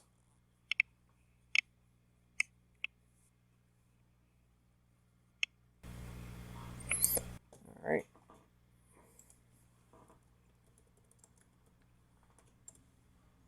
All right, you take 6 points of energy damage as the blaster fire, not really aimed at you, but just a discharge of energy as it hits the shields and flashes all over. Just you get like a little bit of energy burns from being right there behind their shields. But other than that, you get the impression that would have been a devastating attack to be hit with.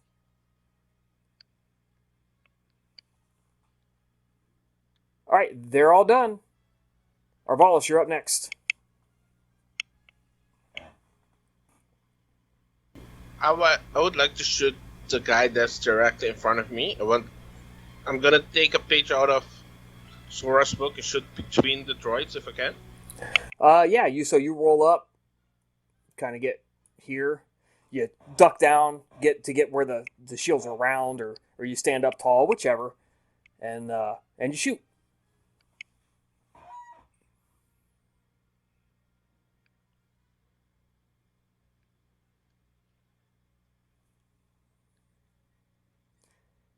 This is where Droidekas come into their own, guys. This is why it's good to have 3 of them. The only thing better than 3 droidekas is 4 droidekas. Yep. And this is why 2 Jedi wouldn't fight him. Alright. He falls down quite dead. So, you're up next.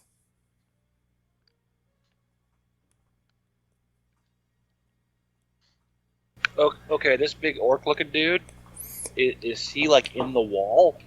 No, like I said, I made him big so you could see him, but No, I'm just wondering what this big black space is to the. it's like a fall. You guys are on like a big catwalk, like a bridge. Oh, okay. So he's beneath us. This guy that you're talking? No. This one down here. Oh, same thing. Yeah, that's just where the map got moved. Sorry about that. No, he's like hidden in this little spot back over here on this. Thank you for that. All right, I would move up a little bit to use the go to go for cover, and then Now these guys are hidden. You can't see them. I was You going don't- to shoot at this Yep, one over. you can certainly do that. Go for it. And is that within range for my what is it called? Point blank shot. He's 16 squares away. I think point blank shots within 20 Awesome. for pistols. +1 bonus on attack and damage rolls. I was gonna say if this hits, he's probably dead.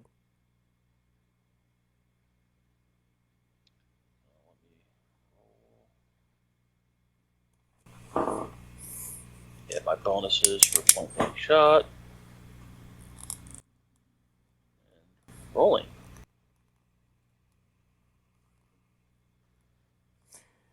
Yeah, he's dead. Your shot takes him in the gut, and with the other damage, he falls to one knee and then falls on his face. Body just kind of twitching. Chiba. Am I able to see any of the guys down here? These 2 guys? Not yet. In that case, I'm going to be moving forward. So 1, 2, 3. That's 3 squares. Yes, and from this position, am I able to see the guys over here? Yes, you can see both of them. Cool. I'm going to proceed to fire, grab the carbine and fire at this guy over here, the Yep. Moron, it's his name. Yep, it's a big old Gamoran wielding an axe. You see him just kind of lying in wait, ready to strike as soon as somebody gets within range. Shouldn't have brought an axe to a laser rifle fight.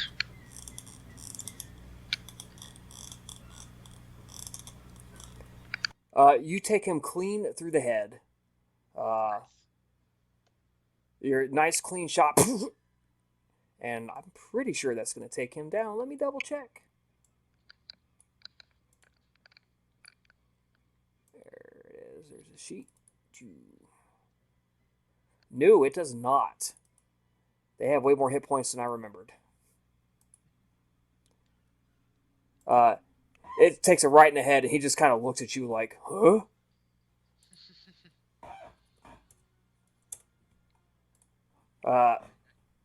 Blad, you're up next. Alright, let me just,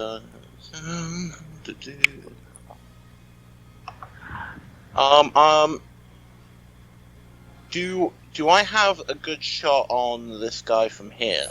Yeah, you do. Okay. He's advanced forward a little bit and has broken cover.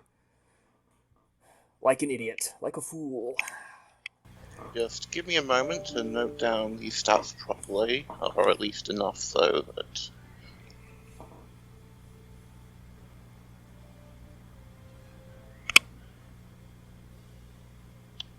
Because I am going to take a shot at him with my disruptor pistol. Okay.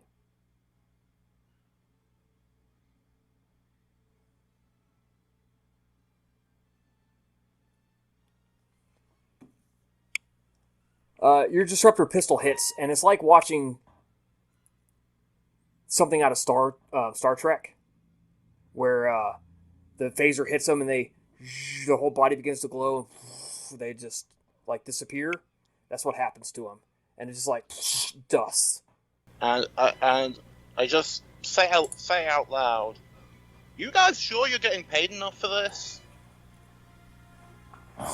To the enemy. Yep. Grutus. 1, 2, 3, 4, 5, 6.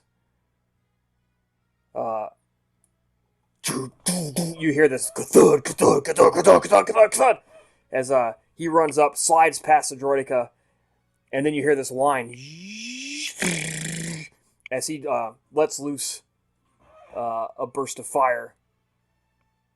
Now that he's got a view on that guy.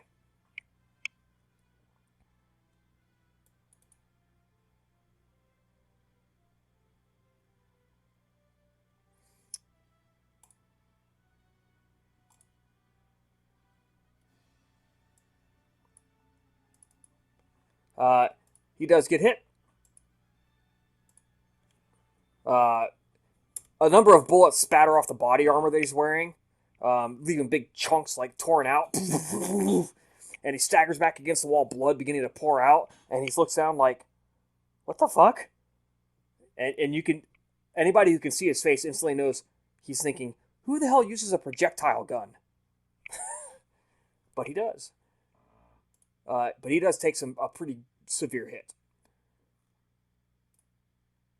All right, the droidekas roll. This one curls up into a ball and rolls 1, 2, 3, 4, 5, 6, 7, 8, 9 squares. Unrolls, sets its shields back up, and that's all it does. This one advances forward 2 squares, looks around, doesn't really see any good shots, and stands fast. Your guys' droideka, what's it do?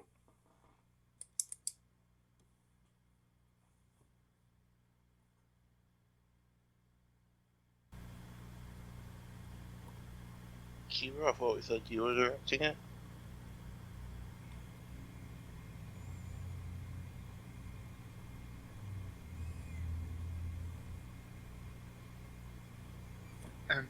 Move forward. I don't think it can move over here, right? Because of the wall, the separator. Correct. It's got to get back on the track.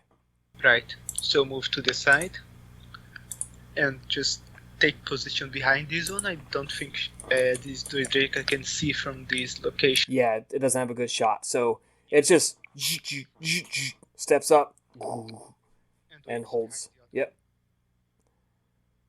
Packs a huge punch. All right, next up are these heavy melee thugs. They kind of take a look around and nope, decide they're not moving at the moment. Zora, you're up.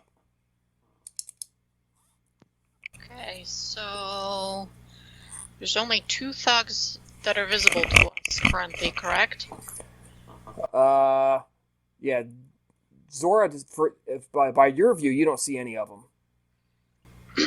Yeah, she's currently standing next to, but above Arvalis on Yep. one of those rounds. Yeah, you just saw Arvalis smoke the guy that you hit previously. So yeah, there's not, as from your view, there's nobody in sight who can either hit you or be hit. Okay. Well then, I guess no action this round. Okay. You know, I have no complaints about that, man. I'd be standing right behind the droidekas too, being like, yeah, you guys, you be my bullet shield. I would absolutely be doing that. All right. Arvalis, your turn.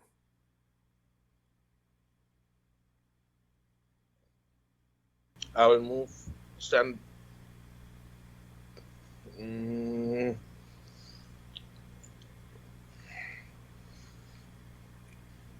I will stand here And use the droids as shields. Okay. Well, you don't have a target yet, so you're just staying behind the droids. That's good to go. All right.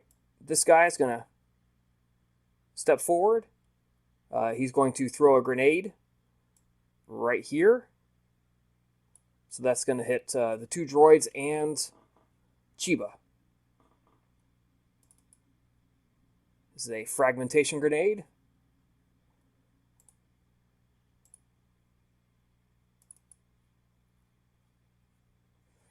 I think 18. So you take half damage from that, Chiba. So you take 9, and the frags just reflect and get bounced off of the droidica's armors. So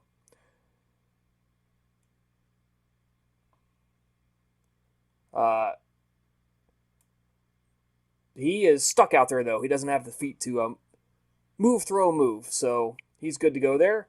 These 2 guys just look at the droidica there. They look, they go, oh god. You can see them kind of calculating what they have to do, and they decide they are just going to, they set the blasters back to single fire and just try to take it out, see if they can take it out. Which they probably can't, but they're going to try. That's all they can do.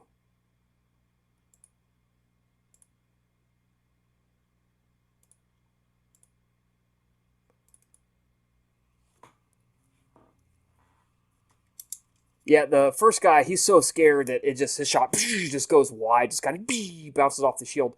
Second guy hits the shield. You see it get a little bit weaker? Not much.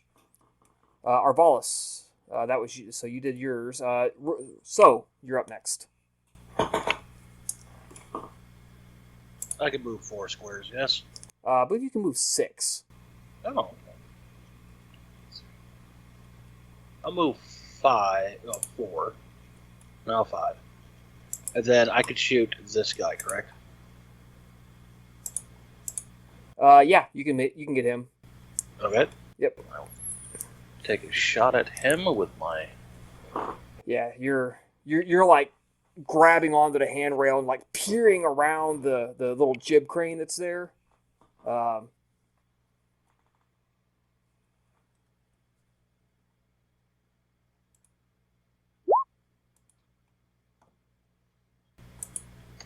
Well, that sucked.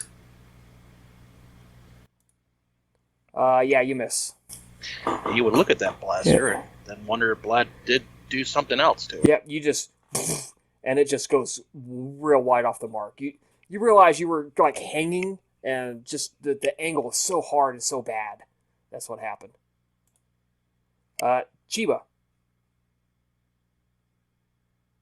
This guy just dumped a grenade in your lap. Yes, I'm going to deploy my ballistic shield, and then going to fire the carbine at him. Okay.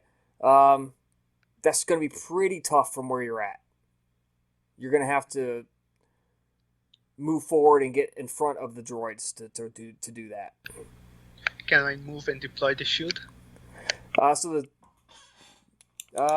Yeah. It's going to be, it's a swift action to deploy, because you got it strapped to your back. And then, so you kind of just grab it and move it in front. But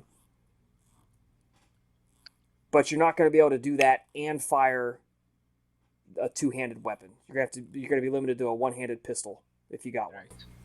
I do. I have the holdout blaster. Okay. Yep, you got that. Alright, so I'm going to move forward the 4 squares, deploy the ballistic shield, and holdout blaster this bitch. Is your holdout blaster in a holster? Yes. Okay. Because that actually mattered, because it's a swift action, and then you moved, and then you'd have to take another action to draw the holdout blaster if you did not have it in a holster. So, that actually did matter. And you miss. Yeah. Yep. Just you're not really used to it. You're more used to your rifle. Blad, you're up next. Alrighty. Let's see here.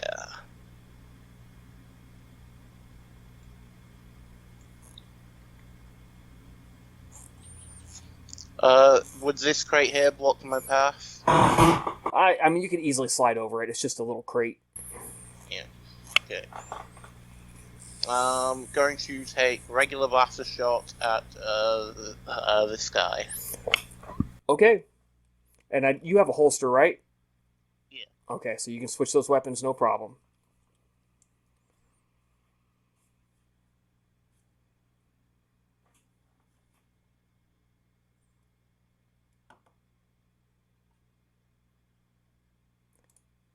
All right, you do indeed hit him. He's still not down, but yeah, he is pretty severely hurt.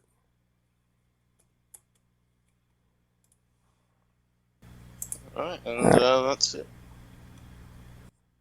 1, 2, 3, 4, 5, 6.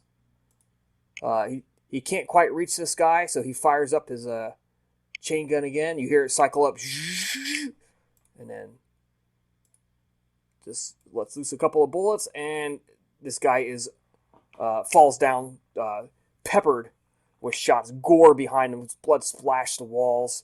He's quite dead. As Grutus comes around the top of this big fan, and he clears the hallway, he shouts out, "Everybody take cover! Take cover! They've got turret guns!"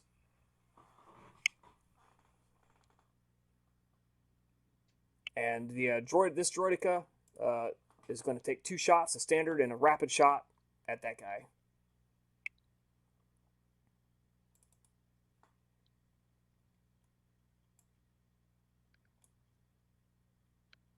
Dude, come on, come on, come on. 1 shot. Boom. That's definitely going to hit, and it's going to hurt him quite badly. 2 shot. Boom. And in 1 round, the droideka just takes this guy out, just poof, poof. And as droidekas are designed to do, and this guy is dropped with 2 smoking holes in his chest. This droideka, 1, 2, marches up as far as it can, turns around, does the same thing. 2 shots.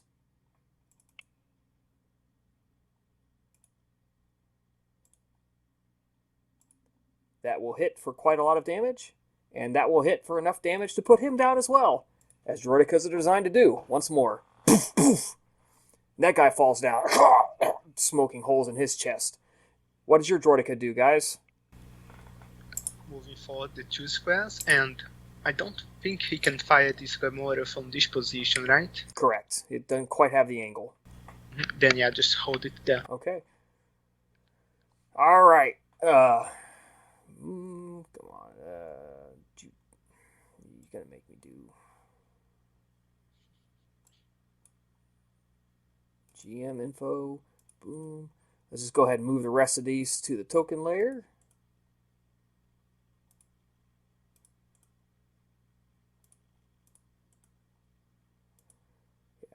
This is why he wanted droidekas. This is why you guys wanted a droideka. Not just the intimidation factor. Alright. This guy knows he's got basically nothing left to lose. So he comes forward. 1, 2, 3, 4. Gets right up. And decides he's going to do the only thing he can do, and he's going to do a grapple attack on you, Chiba. He's going to try to take you hostage. That's what he's going to try to do. Come on. Strength.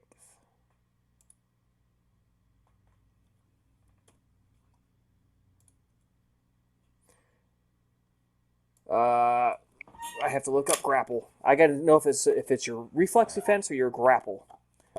Because I know that's not good enough to beat your reflex defense.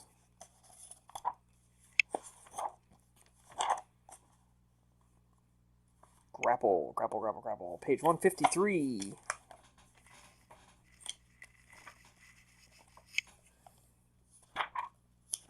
Yeah, the big dumb brute's like, and he lumbers up to you. Come here, little one. Ugh, you're gonna be my ticket out of here!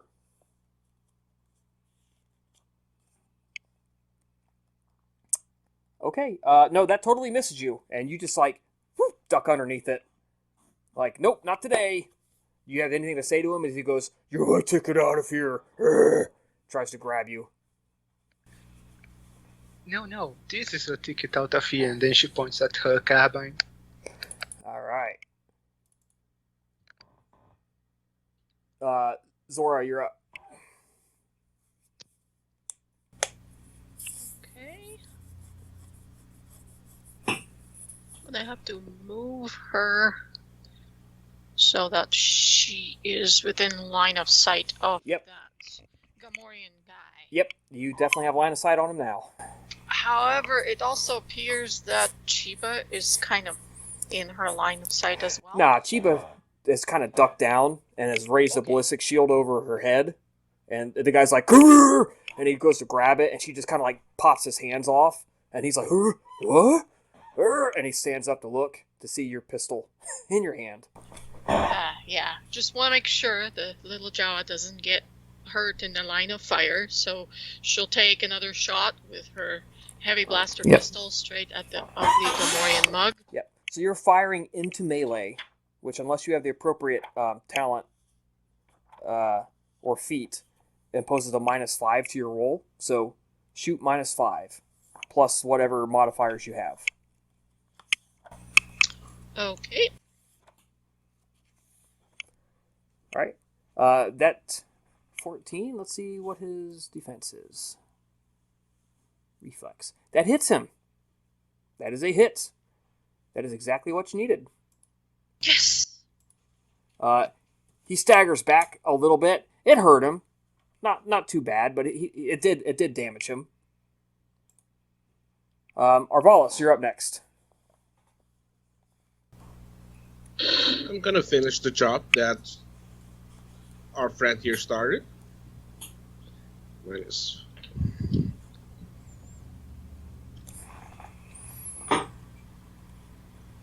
Ouch. Was that another auto shot? No. Okay. Just. Well, you included a -5 on it, so it's really a 12. It was shooting into melee, right? Yeah. That's right. Okay, yeah. So, yeah, you miss him too as well. All right, let me roll for these guys.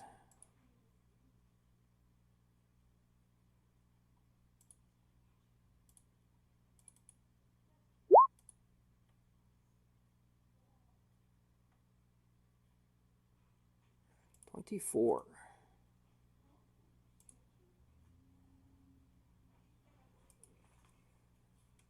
Come on.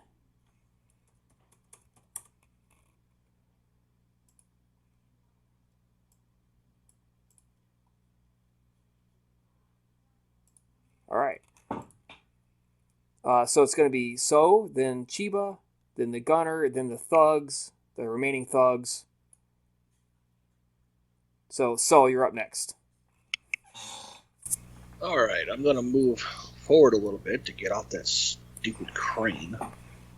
Yep. So I get a clear line of shot. Yep, you are still firing into melee, which is a -5, but yep. I mean, it's hard to get any more point blank than this.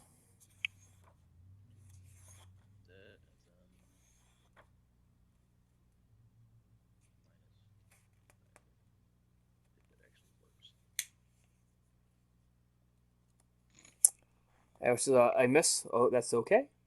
Chiba, you're up next. My modifier worked. That's right. You get him up with he's like, "You're my ticket out of here," and you avoid it, and you bring your pistol up to his face, and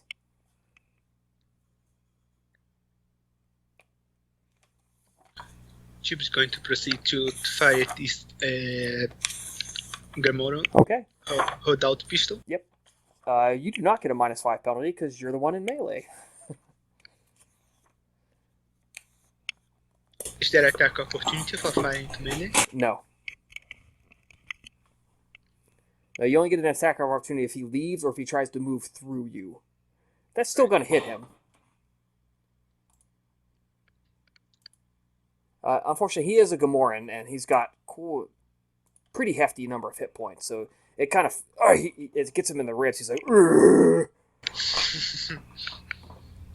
Right.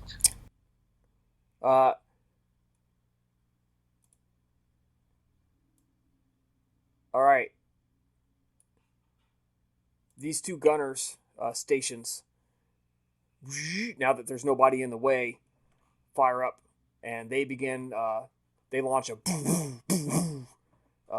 series of heavy thudding energy shots.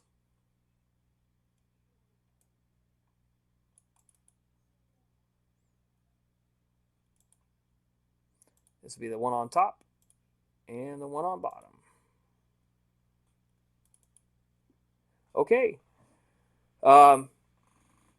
This one somehow fires at just the right angle to hit the first droideka, and it explodes. Just shatters. Boom! The droidekas had an initiative of 11 something. Yeah. So I'm not going to delete this one. This one gets hit and does not explode. But it is still quite. Its shield looks to be pretty low. Blad, you're up next.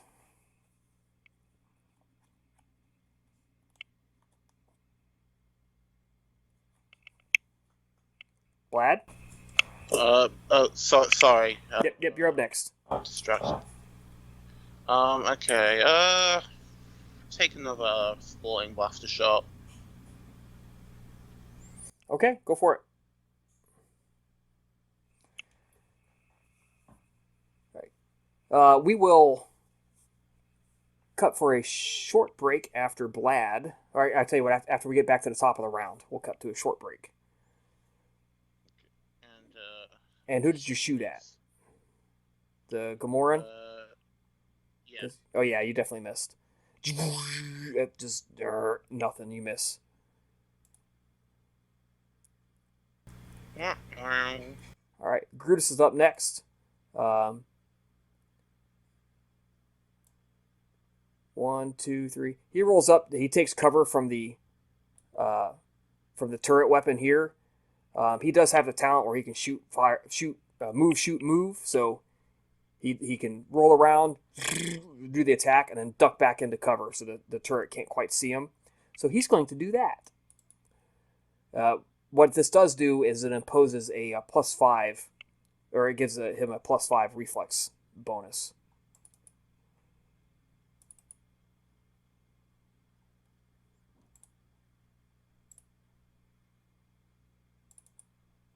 Ooh, that's good. Anti-air, you do.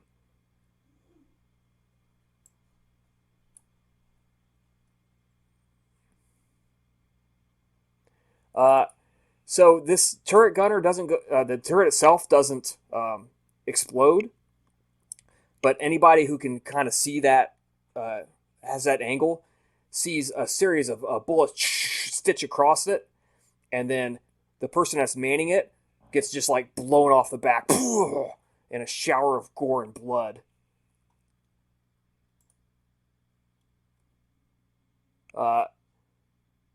This droideka takes an action to recharge shields. So it goes back up. What's your guys' droideka do? Is that droideka able to fire at the Gamoran? Yeah, it's still firing into melee, but it can do it. Yes, I'm going to say that he's going to give that a try.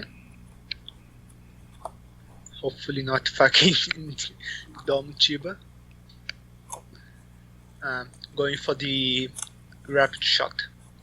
Okay.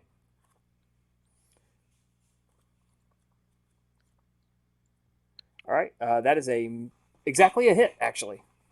The -5 did not went into this, so that should be a 9. So that's a miss. It can shoot one more time, though. It can do a standard shot. Yes. Because he tried the standard shot. That is a hit. And that's still a hit. But he's got a AC or reflex defense of 14. He's still standing. He is still standing. And he's going to provoke an attack of opportunity by trying to run away. By both Chiba and So. Both of you get an attack of opportunity. 1, 2, 3, 4. And Arvalis. He's trying to run. He's trying to run down the hall. All three of you guys get attack of opportunity. The attack opportunity is with a shot or? Yeah, it can be whatever you want.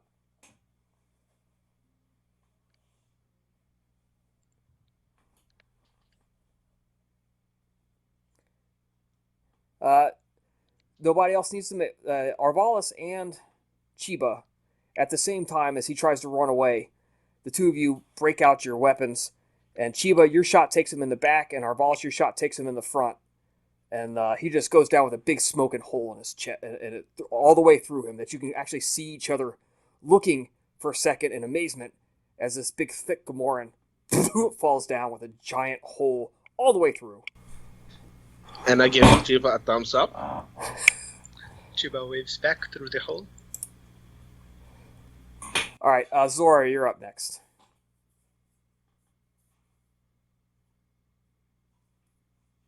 Okay, with respect to the turret that is directly across from her, Yep. in her line of sight, is it an automatic turret or is it being currently manned? It is manned. Somebody is on it. Okay, well, then she will try to fire on the operator of the turret. 12, 13, 14, 15, 16, 17, 18, 19. It is exactly within point blank range. Go for it. So no distance penalties because it's in point blank range. 20 squares. Right. Its reflex defense is... That's going to miss it. It actually bounces off. It's got like a metal plate shield in front of it, and it protecting the operator, and it just hits that shield and dissipates. All right. So we're coming back to the top of the round. Let's take a 5-minute break, guys. Get some coffee, water, whatever, use bathroom, and we'll come back at 5. All right, so we're back. Yeah. It's going to be a little bit before we get back to her turn, so... in any case, Arvalis, you're up. I will move right up next to Sora. That would make I will have a line of shot to this turret guy, right? Yes, you do. Yes, you do. Then I'm gonna auto fire on it. Okay, go for it.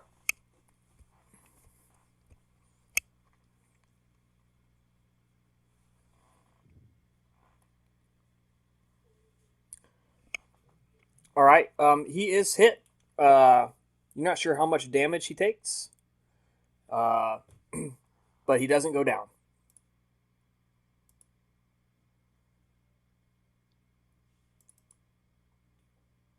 And it's a do. Okay.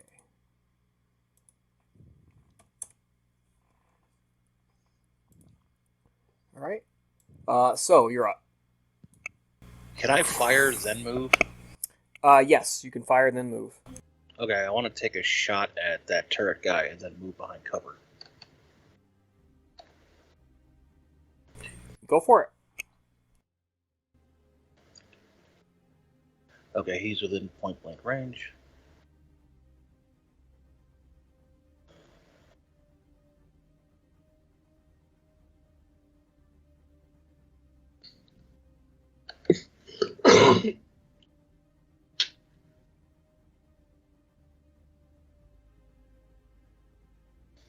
Then I'm gonna move. All right. Yeah, you do hit him. The person on the back of that turret gun is like leaning heavily on it. He's still up and moving, but he looks to be severely injured. Chiba. Jeep is going to proceed to take a shot at the turret from her current position with the carbine. And take Okay. a swift action to deploy the carbine on top of the shield, the ballistic shield. Yeah, so because you already have the shield deployed, you just kind of like put your gun away, bring your carbine to bear, and just kind of peek around the shield and start firing. Yes.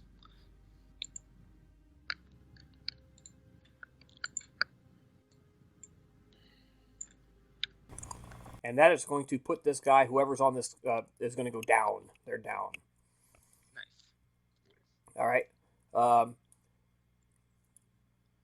I'm going to roll these guys. I'm going to roll their willpower. They need to roll under. I'm going to roll d20. They need to roll under their willpower, or they break and run. Their willpower is pretty good, actually.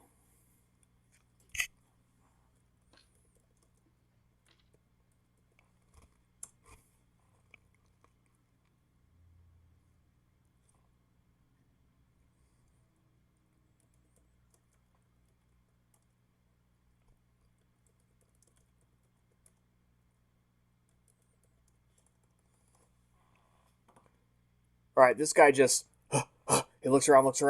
Oh, fuck this! And he drops and runs. He's gone. These two guys run down and they hop on the turret. There's one more. Yeah. So there's 3 left. These 2 guys jump on the turret, and they also begin to fire. However, they're firing using they're not trained on this thing, so they are going to fire using their own stats. But I've got to add a turret. Dex.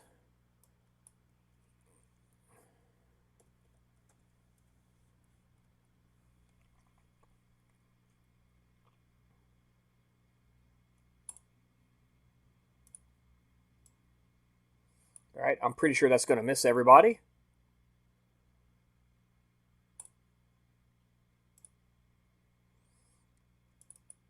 All right, so this guy fires a 16, and you've got partial cover. 38. So I'm going to roll a d2. On a 1, they attack the Droideka because they've got just enough sight to get it, and on a 2, they hit Chiba.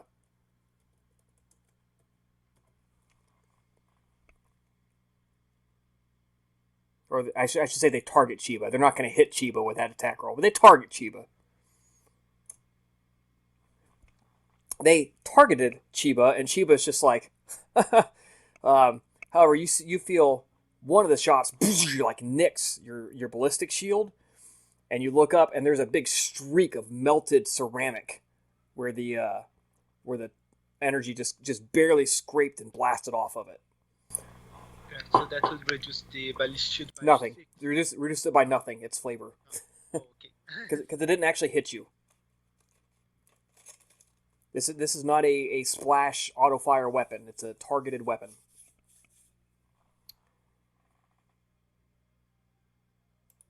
Vlad, you're up. Alright. I think I'm just gonna. Let's see. Do. Move up and try and take cover behind these barrels. Okay, that's going to add +2 to your reflex. And then what?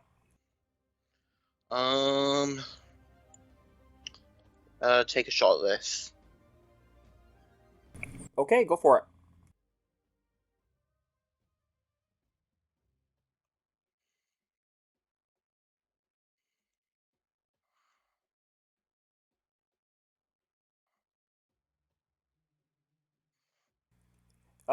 You believe it hit, but it hit the shield that's on it. The big metal shield doesn't appear to have done any real damage. Okay.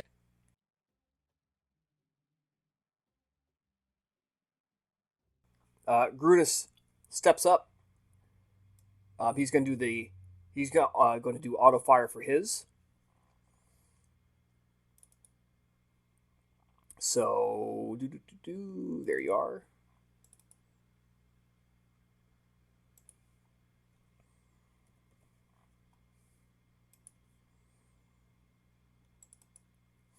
Okay. He just obliterates this guy that's on this turret. It just shreds him. You actually see his arm, the guy that was holding it. You see it like takes off his arm at the shoulder as the guy staggers off, and there's one limp alien hand left hanging on the trigger mechanism, just drooping off of it.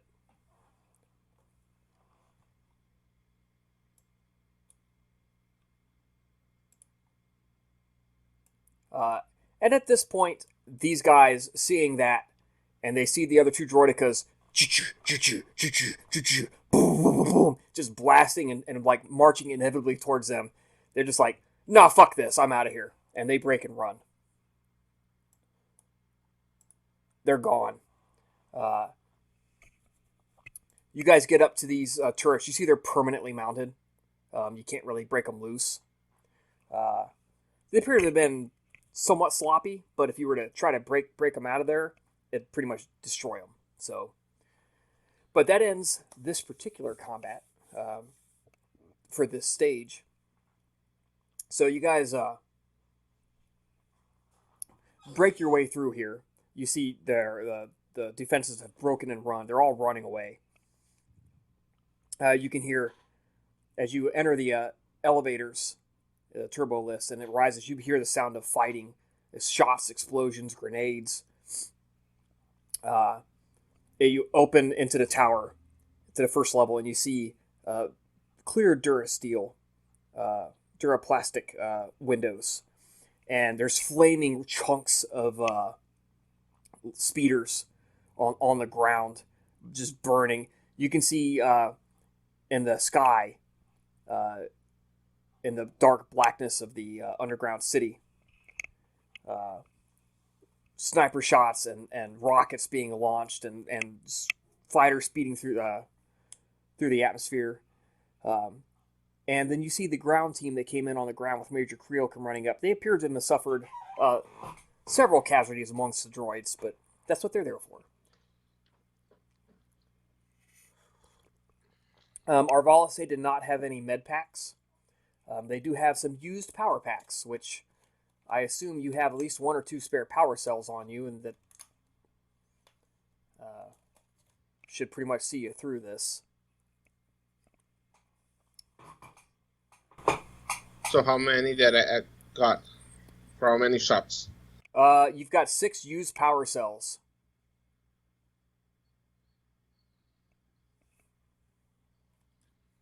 You cannot transfer energy from one power cell to the other, correct? Correct. It's like switching batteries.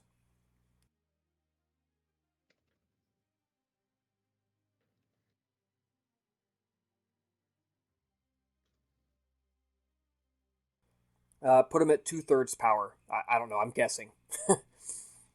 I don't think it's really going to matter. But yeah.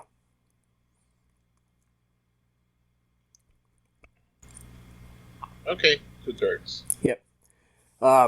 So as you guys are, Creel comes busting in with her droids, and they secure the lobby. Everybody meets up, and you see data begin coming in over the data pads, updates of where the fighting's at. And Grutus looks at all of you guys, and he goes, "Here to the end, right?" Mm-hmm. To the end. All right. Everybody loads up in the turbo lifts, and it begins rising up. You have to fight your way through several more levels. The turbo lifts get damaged as you fight your way through the hallways. Soldiers ducking in and out. Grutus himself, he takes a few hits. Nothing serious, but he does get hit. He's out in the forefront. Creel's out there. All of you guys, putting your lives on the line, fighting your way through all of this, till finally you reach the casino level, where Strango has holed up. It's eerily quiet.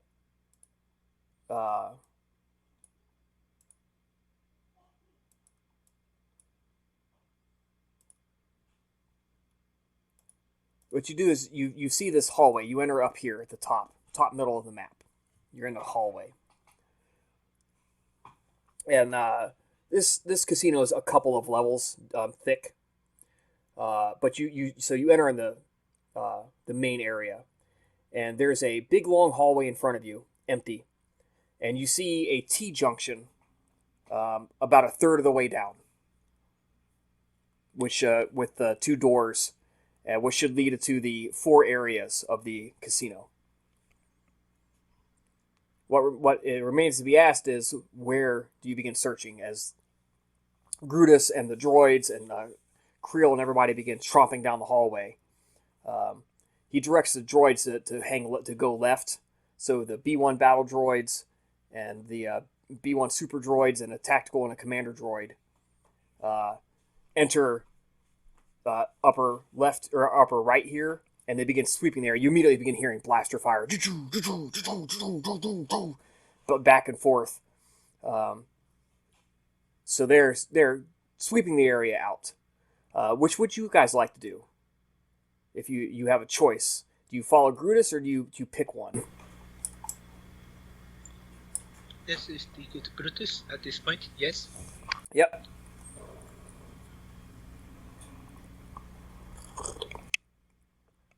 I'm following the Jawa. Let's just go. Okay. If this roll lands on a 2, I have to re-roll. Okay. That was a 2. Alright. Come on. Alright. Grutus busts into the 1, 2, 3. This one. He comes in.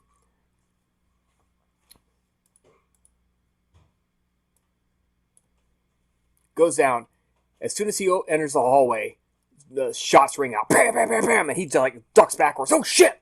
And you see energy bolts. Bam, bam, bam. Hitting the door here.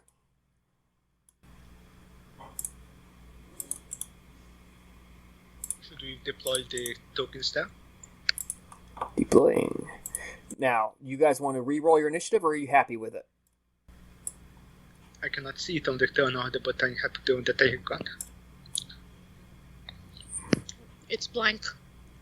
Yeah, it seems to have been cleaned anyway, so... Well, I didn't clean it, but I guess we'll re-roll it.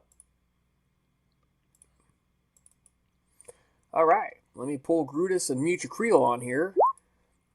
Your Droidicas had to stay behind. They could not quite make it up the turbo lifts, but... I think I just got the exact same roll.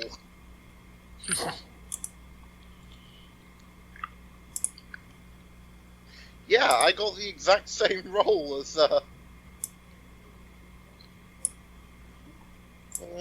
Well, how about that?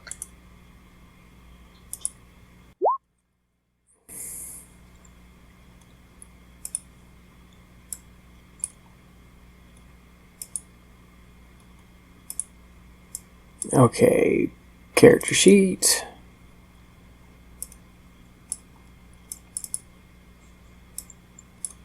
Come on, come on.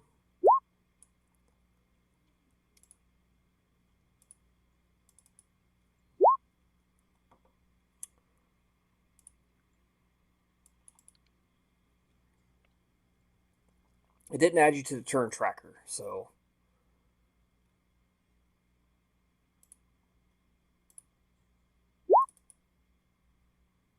Oh, should I re-roll then? No, I always have to do a manual right-click, add turn. You got to be on the map, I believe. I did move you guys over here, didn't I? Yes, I did. You have to be on the map, and you have to have your token clicked when you click roll initiative. Yeah, I always forget to do that, and it doesn't put me on there. Sorry.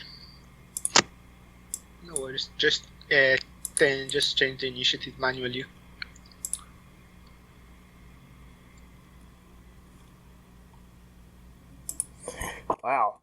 Grutus rolled like ass.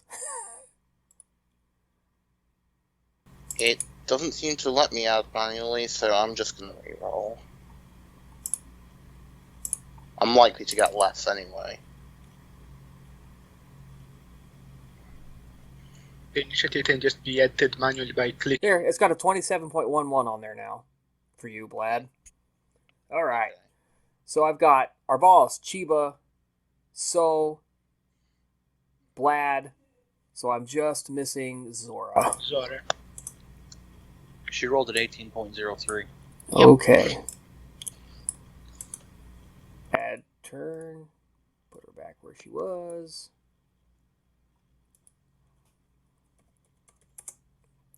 Okay. Come on.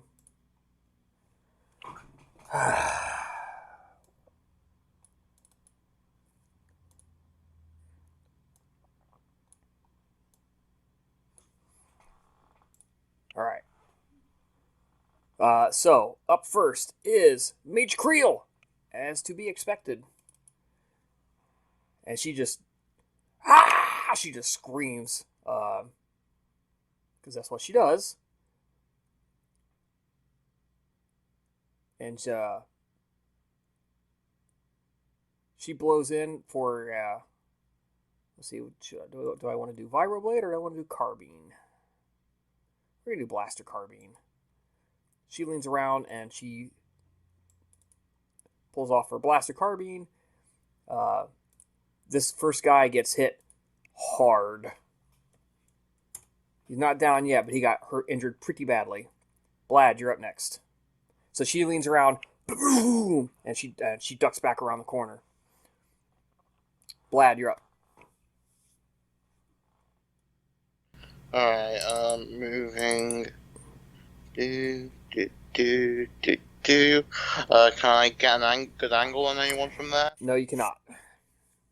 Alright, then I guess that's going to be it for my turn then. Okay. Chiba, are you right in front of the door, or are you trying to, like, duck, like, cower a little bit against, like, Grutus's legs or something? Am I able to, like, lean around the sign?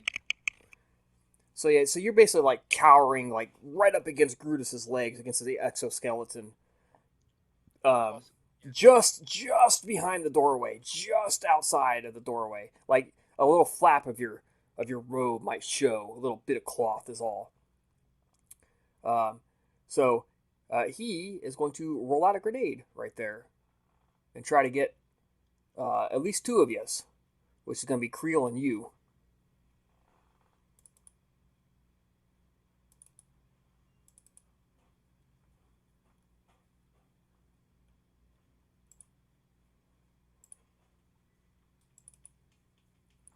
You take 5 damage. It just... I believe you probably have your shield out, so your shield takes 5. Alright, I take... Yeah. Divide in half. Boom, boom. Yeah, shield takes 5. And Krill's just like, that son of a bitch. She barely even reacted. Like, she sees it bounce out. Bing, bing, bing, bing. And it bounces off her armor, and she's like, that dirty bastard. I was coming through this unhit. Ugh! Arvalis, you're up next. Arvalis thinks he's in love with the Major at this moment. I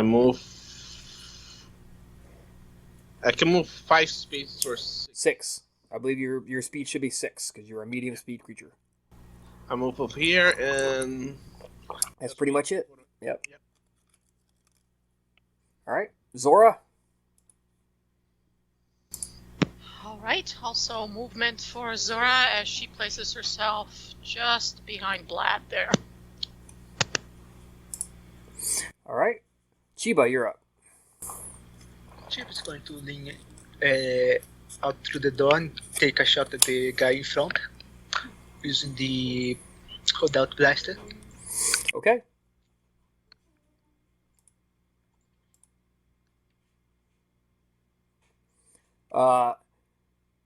You will hit him right in the head, and he falls down.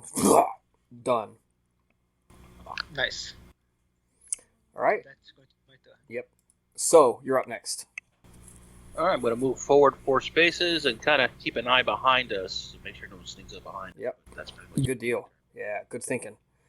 Grutus. 1, 2, 3, 4, 5. Gets right up on this guy. Just comes right up on him. The chain gun moves to a storage position, and he pulls out the axe. And he just runs up and grabs this dude by the throat, picks him up with one hand, and starts wailing on him. Wham! Wham! Wham! Wails on him with his vibro axe. And you guys realize just how strong this motherfucker is when you see him do that.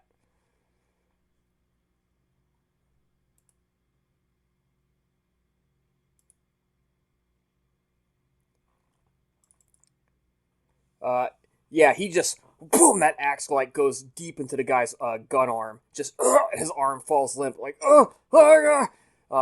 he starts gurgling. Creel's next. She too runs in. 1, 2, 3, 4. She leaps over Grutus and comes in with her vibro blade, coming in for this guy. And they begin engaging in machete-style attacks against these two.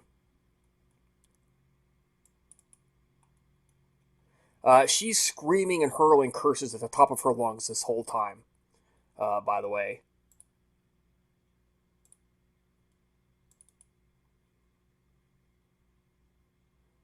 Yep, she too will, she digs that vibroblade in and just like wham, wham, wham. She's just like sort of going to town, opening up huge cuts in this guy's chest.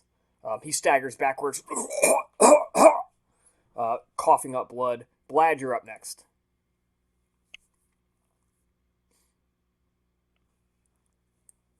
You can hear over the general comm channel, Creel, son of a bitch, motherfucker! I have this armor all polished. I can't believe you did this to me. I'd rather be drunk right now. What the hell? And she's just like cursing this dude, and the dude's like, "What did I do?" Like arms raised.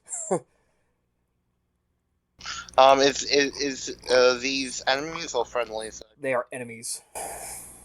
Okay, taking a shot at this one. All right, you're at a -5 due to firing into melee. Unless you have the appropriate feat that counteracts that. I do not, so...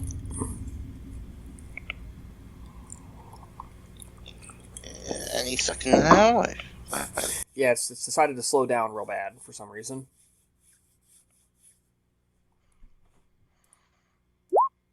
There it goes. So that's an 11. Yep, it hits the ceiling. You're like, I don't know, and it like hits the wall. Just poof, there's a blast of drywall dust. Better that than hitting the boss. These two guys do not have weapons that can be fired into melee. They have blaster rifles, not blaster carbines, which can be used in a melee situation. So they're reduced to a... they're just going to roll their strength with a +1 to hit. So that's an 8. That's going to miss. As they just try to randomly just... like they're just doing whatever they can to like break free. Yep. Turns out going into melee with these guys was a good idea. Arvalis, you're up.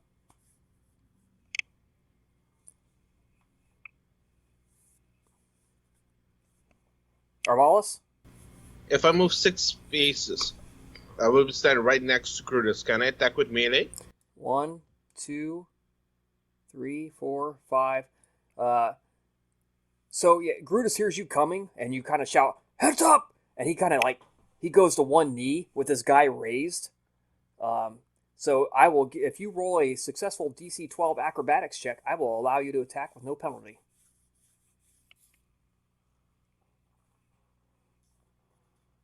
Yes, you jump in and you just like leap onto his back, like kind of lean on it, and point and boof.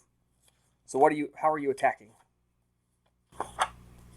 I'm gonna use one very special weapon that I've saved for this moment. My electro staff that I got from the Sith Tomb. Excellent. Ouch!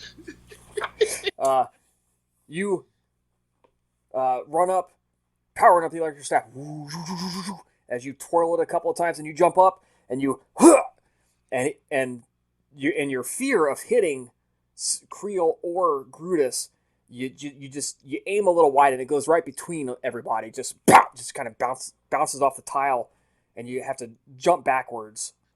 So you kind of tumble off of Grutus in the middle of it.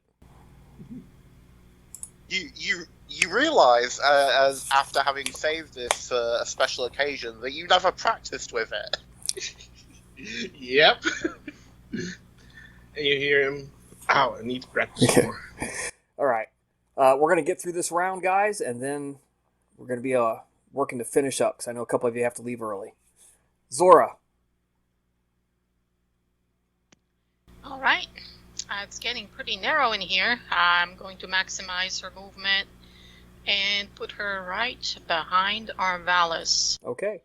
At this point, I figured you mentioned that melee is the ideal situation to be in. She's out of that range, correct? Yes, you are definitely not in melee.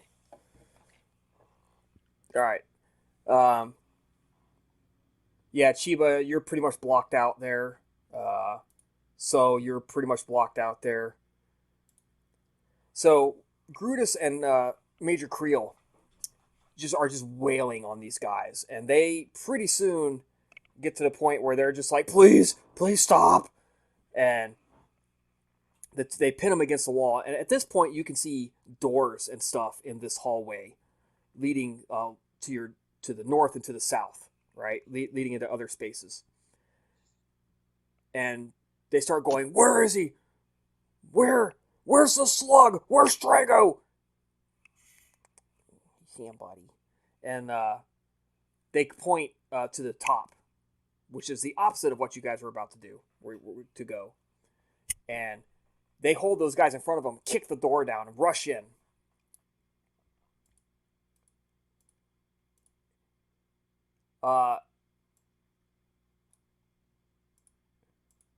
These there's two more mercenaries in here, and they open fire and just hit their buddies.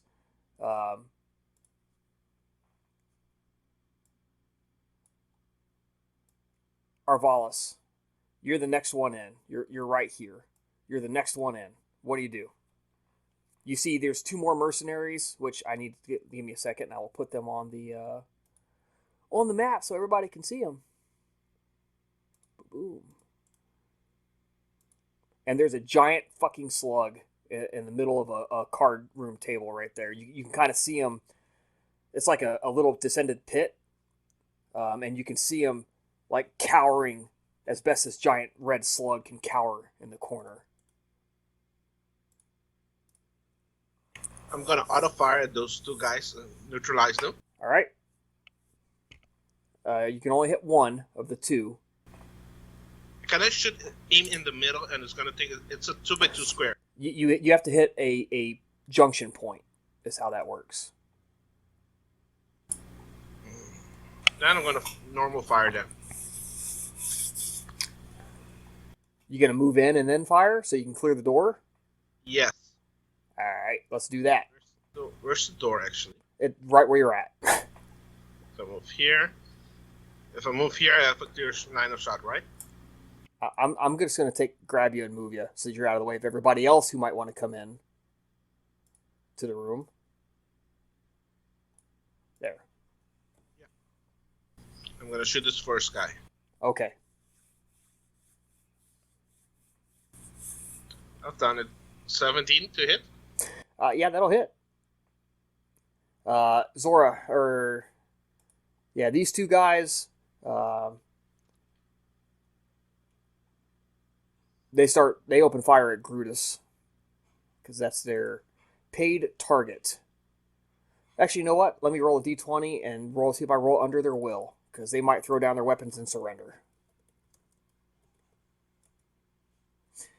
I'm going to say they're smart enough to recognize the writing on the wall. And they just throw their weapons down.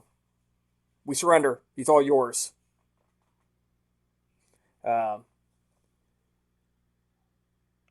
Grutus, you hear him on the radio giving orders to march through and clear the rest of the rooms as droids and stuff begin coming up and other soldiers begin coming down, his gangland army, clearing out the mercenaries and stuff. And Grutus walks up to Strango, and he's just like, he just looks at him, doesn't even, Strango's like begging for his life and hurling threats. The Hutts will never forgive you. They will be here. They're always here. They will find you. You better let me go. Otherwise, they'll never stop hunting you down. And Grutus just picks his axe up and just starts chopping into him. Boo, boo. Just chops his arms off, chops his tail up, reaches into the leather packs and shit, and pulls out a couple of data pads and pulls out a thumb drive and starts clicking thumb drives into the data pads and smiles. We now fast forward. You guys are free to loot the entire area if you like. There is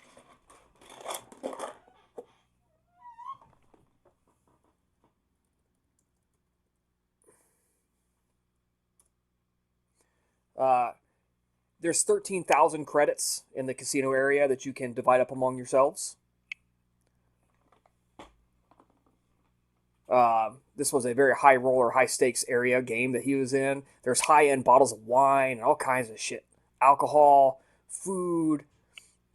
Yeah, so you divide up 13,000 credits that you kind of pilfer from the tables and everything in the vault. We fast forward a couple of weeks to the aftermath. There's a huge party going on. Grutus is rewarding all of his loyal crewmen.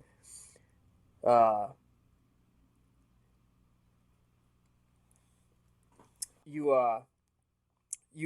open up your bank accounts and see that you are all 20,000 credits richer. At the party, he calls for silence. He dings a ding, ding, ding, ding, ding, calls for silence. And there's a big news broadcast comes on. It says that the Senate of Trastine has voted to elect Grutus the planetary governor. And a few of you get the idea, I have a strong suspicion that he's going to ally with the Empire. And with that in mind, Chiba, what would you like your character to do over the next months, years? I'd say that Chip is going to be working close and close together the clan of Jawas that we hired, the pirate Jawas, and perhaps eventually joining them. Yeah. So you do eventually join them,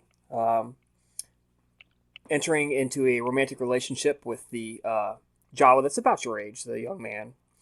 The son of the yes. captain. He did eventually want to go back to Tatooine. And a few years after all of this goes down, he is wealthy enough to do so. He establishes a new clan and with money and good sand crawlers, and they immediately begin to make an impression on the whole on the area where they land and set up shop. Which of course you are free to go with them or continue with your life in space.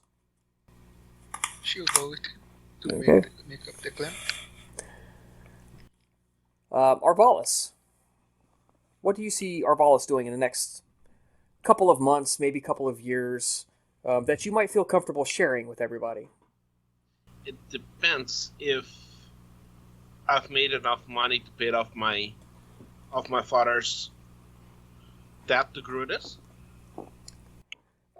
Yes, you have. Between you stay for a couple more months. You do a few more things, but he makes you an offer. He needs your skill as a pilot. He needs some loyal and skilled people to go out amongst the stars for him. to help keep track of some of his ships and keep track of just, the word on the street. And you've proven to be pretty decent at being a pilot, being a gunner. And besides, he likes pirates. It's kind of what he did for a long time. If that's the case, then I take him up on his offer, and I gather my own crew of men, and become a captain of my own. Right, and you have enough money to afford it, of course. Blad, in the next weeks, months, couple years, what do you foresee for Blad?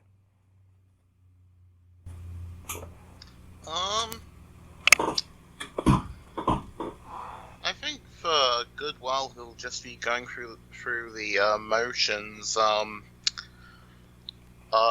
He's never really, as a droid that's been constantly, trying to stay on the run, just keep enough credits coming in to survive. He's never really given much thought to long-term ambitions. He might eventually ask if he could work as if he can manage tech for Valis' crew. He'd actually be very glad to have you. Yes. And in this, you guys never asked a very smart question, and you were very smart never to ask it. What is he smuggling? And Blad, as the months and couple of years go on, you realize that he's made his money in artificial intelligence. Not just droid intelligence, but true AI, which is pretty illegal. To have uncontrolled, unrestrained artificial intelligence. And you get the opportunity to, as an independent droid, explore that realm of possibility. Excellent. Zora, in the next weeks, months, couple of years, what do you see for Zora? Well, having become a reasonably wealthy woman in her own right, she would probably try to seduce, woo, and charm the pants off of Grudis. Not saying she'd be successful, but she'd try. Trying to become his right or left hand, so she could try her hand at government work. She is rather good at public relations and can be quite charismatic when she wants to be. And being next to the governor means she will have access to more security and will feel safer than ever, not having to look over her shoulder as much as she has been running with the king. Well, So, yeah, with the caveat that he's going to have a couple of mistresses. oh, absolutely, she's fine with it. He's actually quite glad that even though it might rub your family the wrong way that you've married outside of your planets and the approved people, it gives him a huge leg up on much of his competition, gives him an incredibly intelligent political mind to tap. And of course, your own dalliances are also brushed aside as someone of your looks and skill is expected to utilize all of the tools at her disposal to further the power of the husband and the wife. So it ends up being a pretty not just a profitable relationship, but a fulfilling relationship. Excellent. And last, but certainly not least, So, the Wandering Rin. What do you foresee for So in the next few weeks, months, couple of years? Well, initially I see him staying planetside for a little bit at least, working for Grudis, hanging out with Zora, just doing the odd job here or there. If Grudis would take him on full time, he would give Grudis access to his Rin connections to further whatever he can, with the caveat that the Rin on his world would be treated better than they have been elsewhere in the galaxy. Yeah, so he takes you on as one of several, spy masters, for lack of a better term,